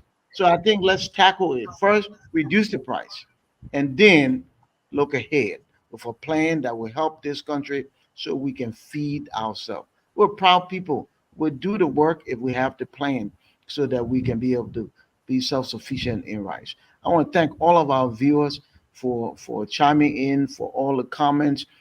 There's a confluence of wisdom that will help us get somewhere. So everybody can chime in. Everybody knows something. Let's keep talking and let's keep acting. Let's stay engaged.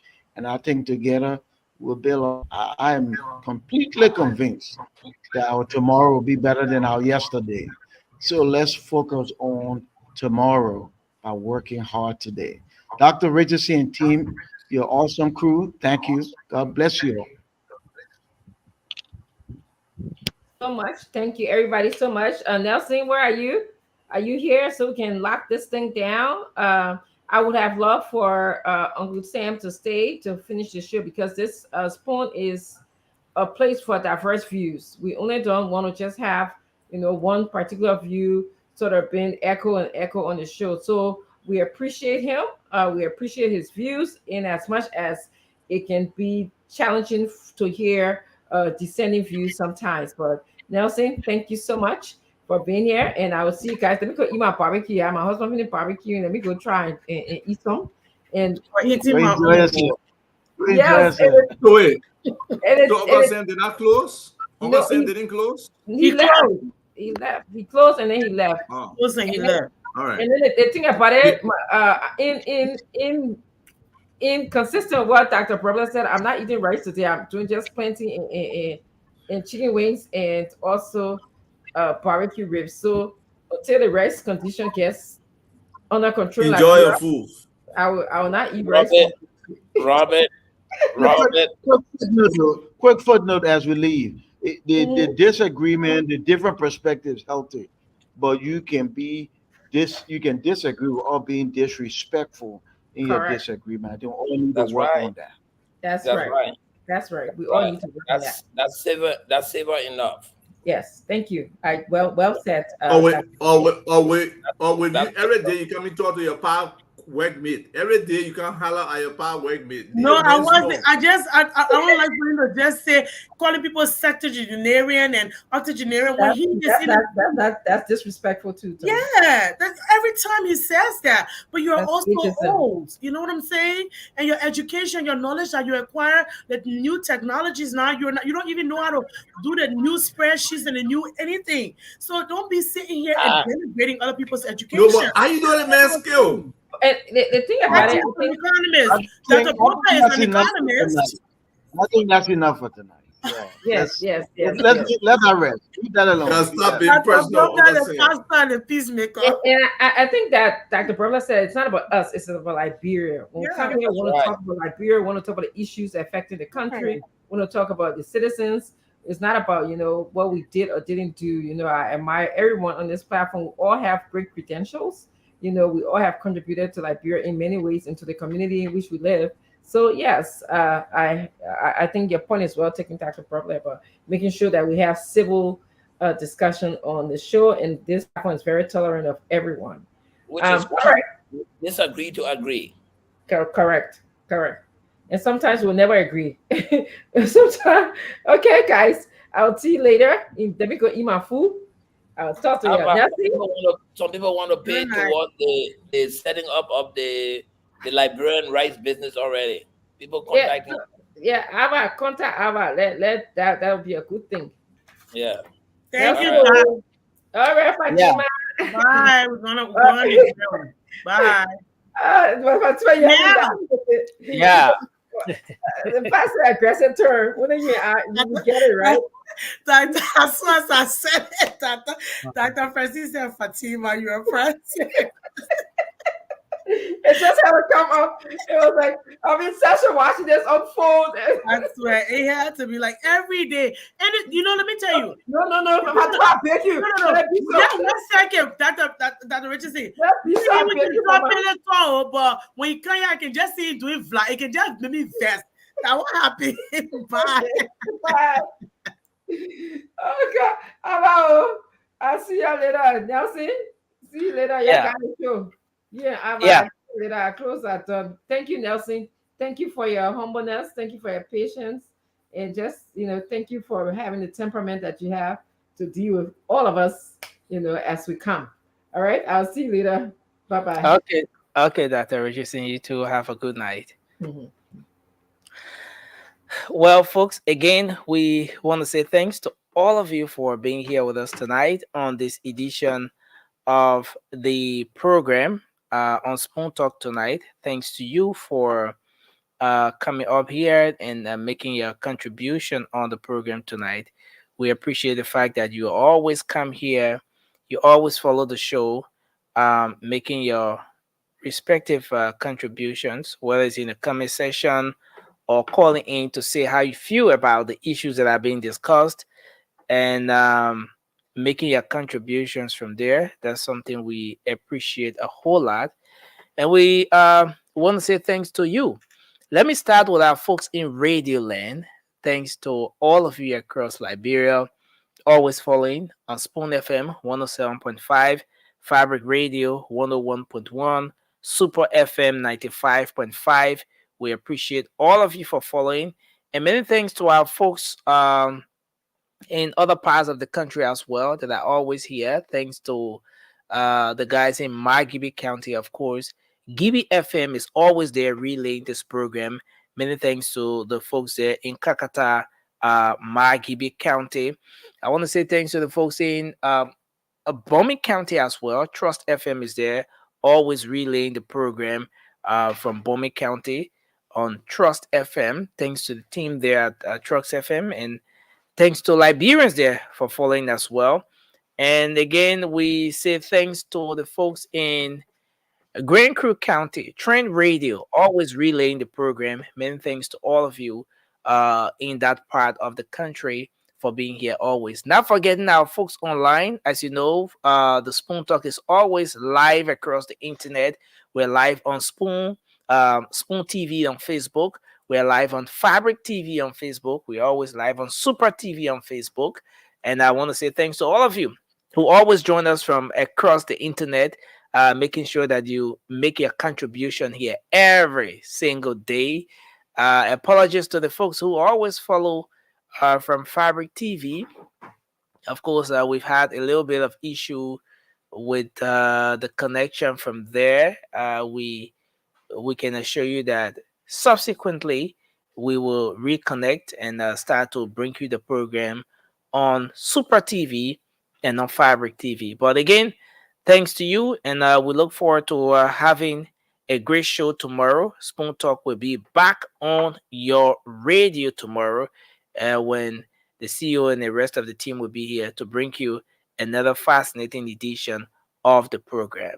Until then, have a good night. My name is Nelson Kola. But just before I go, let me do a special birthday greeting to let me do a special birthday greeting to Anita, little Anita Royalty Gabla. Anita Royalty Gabla, you're celebrating your 6th birthday today. Happy birthday to you. And your mom, Maggie, of the Late Night Show wants it for you as well. And the rest of the family, they're wishing you all the best as you celebrate your 6th birthday. Your 6th birthday today. That's you, little Anita Royalty Gabla. Happy birthday to you as you celebrate your birthday today. And to all of you celebrating birthdays today, we wish you all the best. Happy birthday to you. And I have a couple of media colleagues that are celebrating their birthdays today. I'm going to get the photos ready. Aaron Kuban, my own good friend, a media colleague from way down the line, so many years back. You're celebrating your birthday because, okay, so no, it's just about an hour to the birthday. So let me not rush it. But it's a pre-birthday to Aaron Kuban, Ada Reese, James Caremo, and lots of media colleagues that are celebrating that will be celebrating their birthdays on the 28th of May. So again, thanks to all of you, man. I wish you a good night. The Late Night Show is coming on shortly. It's going to be a fascinating show. Great conversation coming up. You can make up time to join the team, and I will come a bit earlier tonight because, as you know, we're winding down on the Spoon Talk early today. So yeah, we'll come a bit earlier than our regular time. Until then, have a good night. I'm Nelson Colette. We'll be back shortly with the Late Night Show. Join us tomorrow for Spoon Talk. The CEO and the rest of the crew will be here. Bye-bye for now. Spoon gonna tell you what is happening in Africa.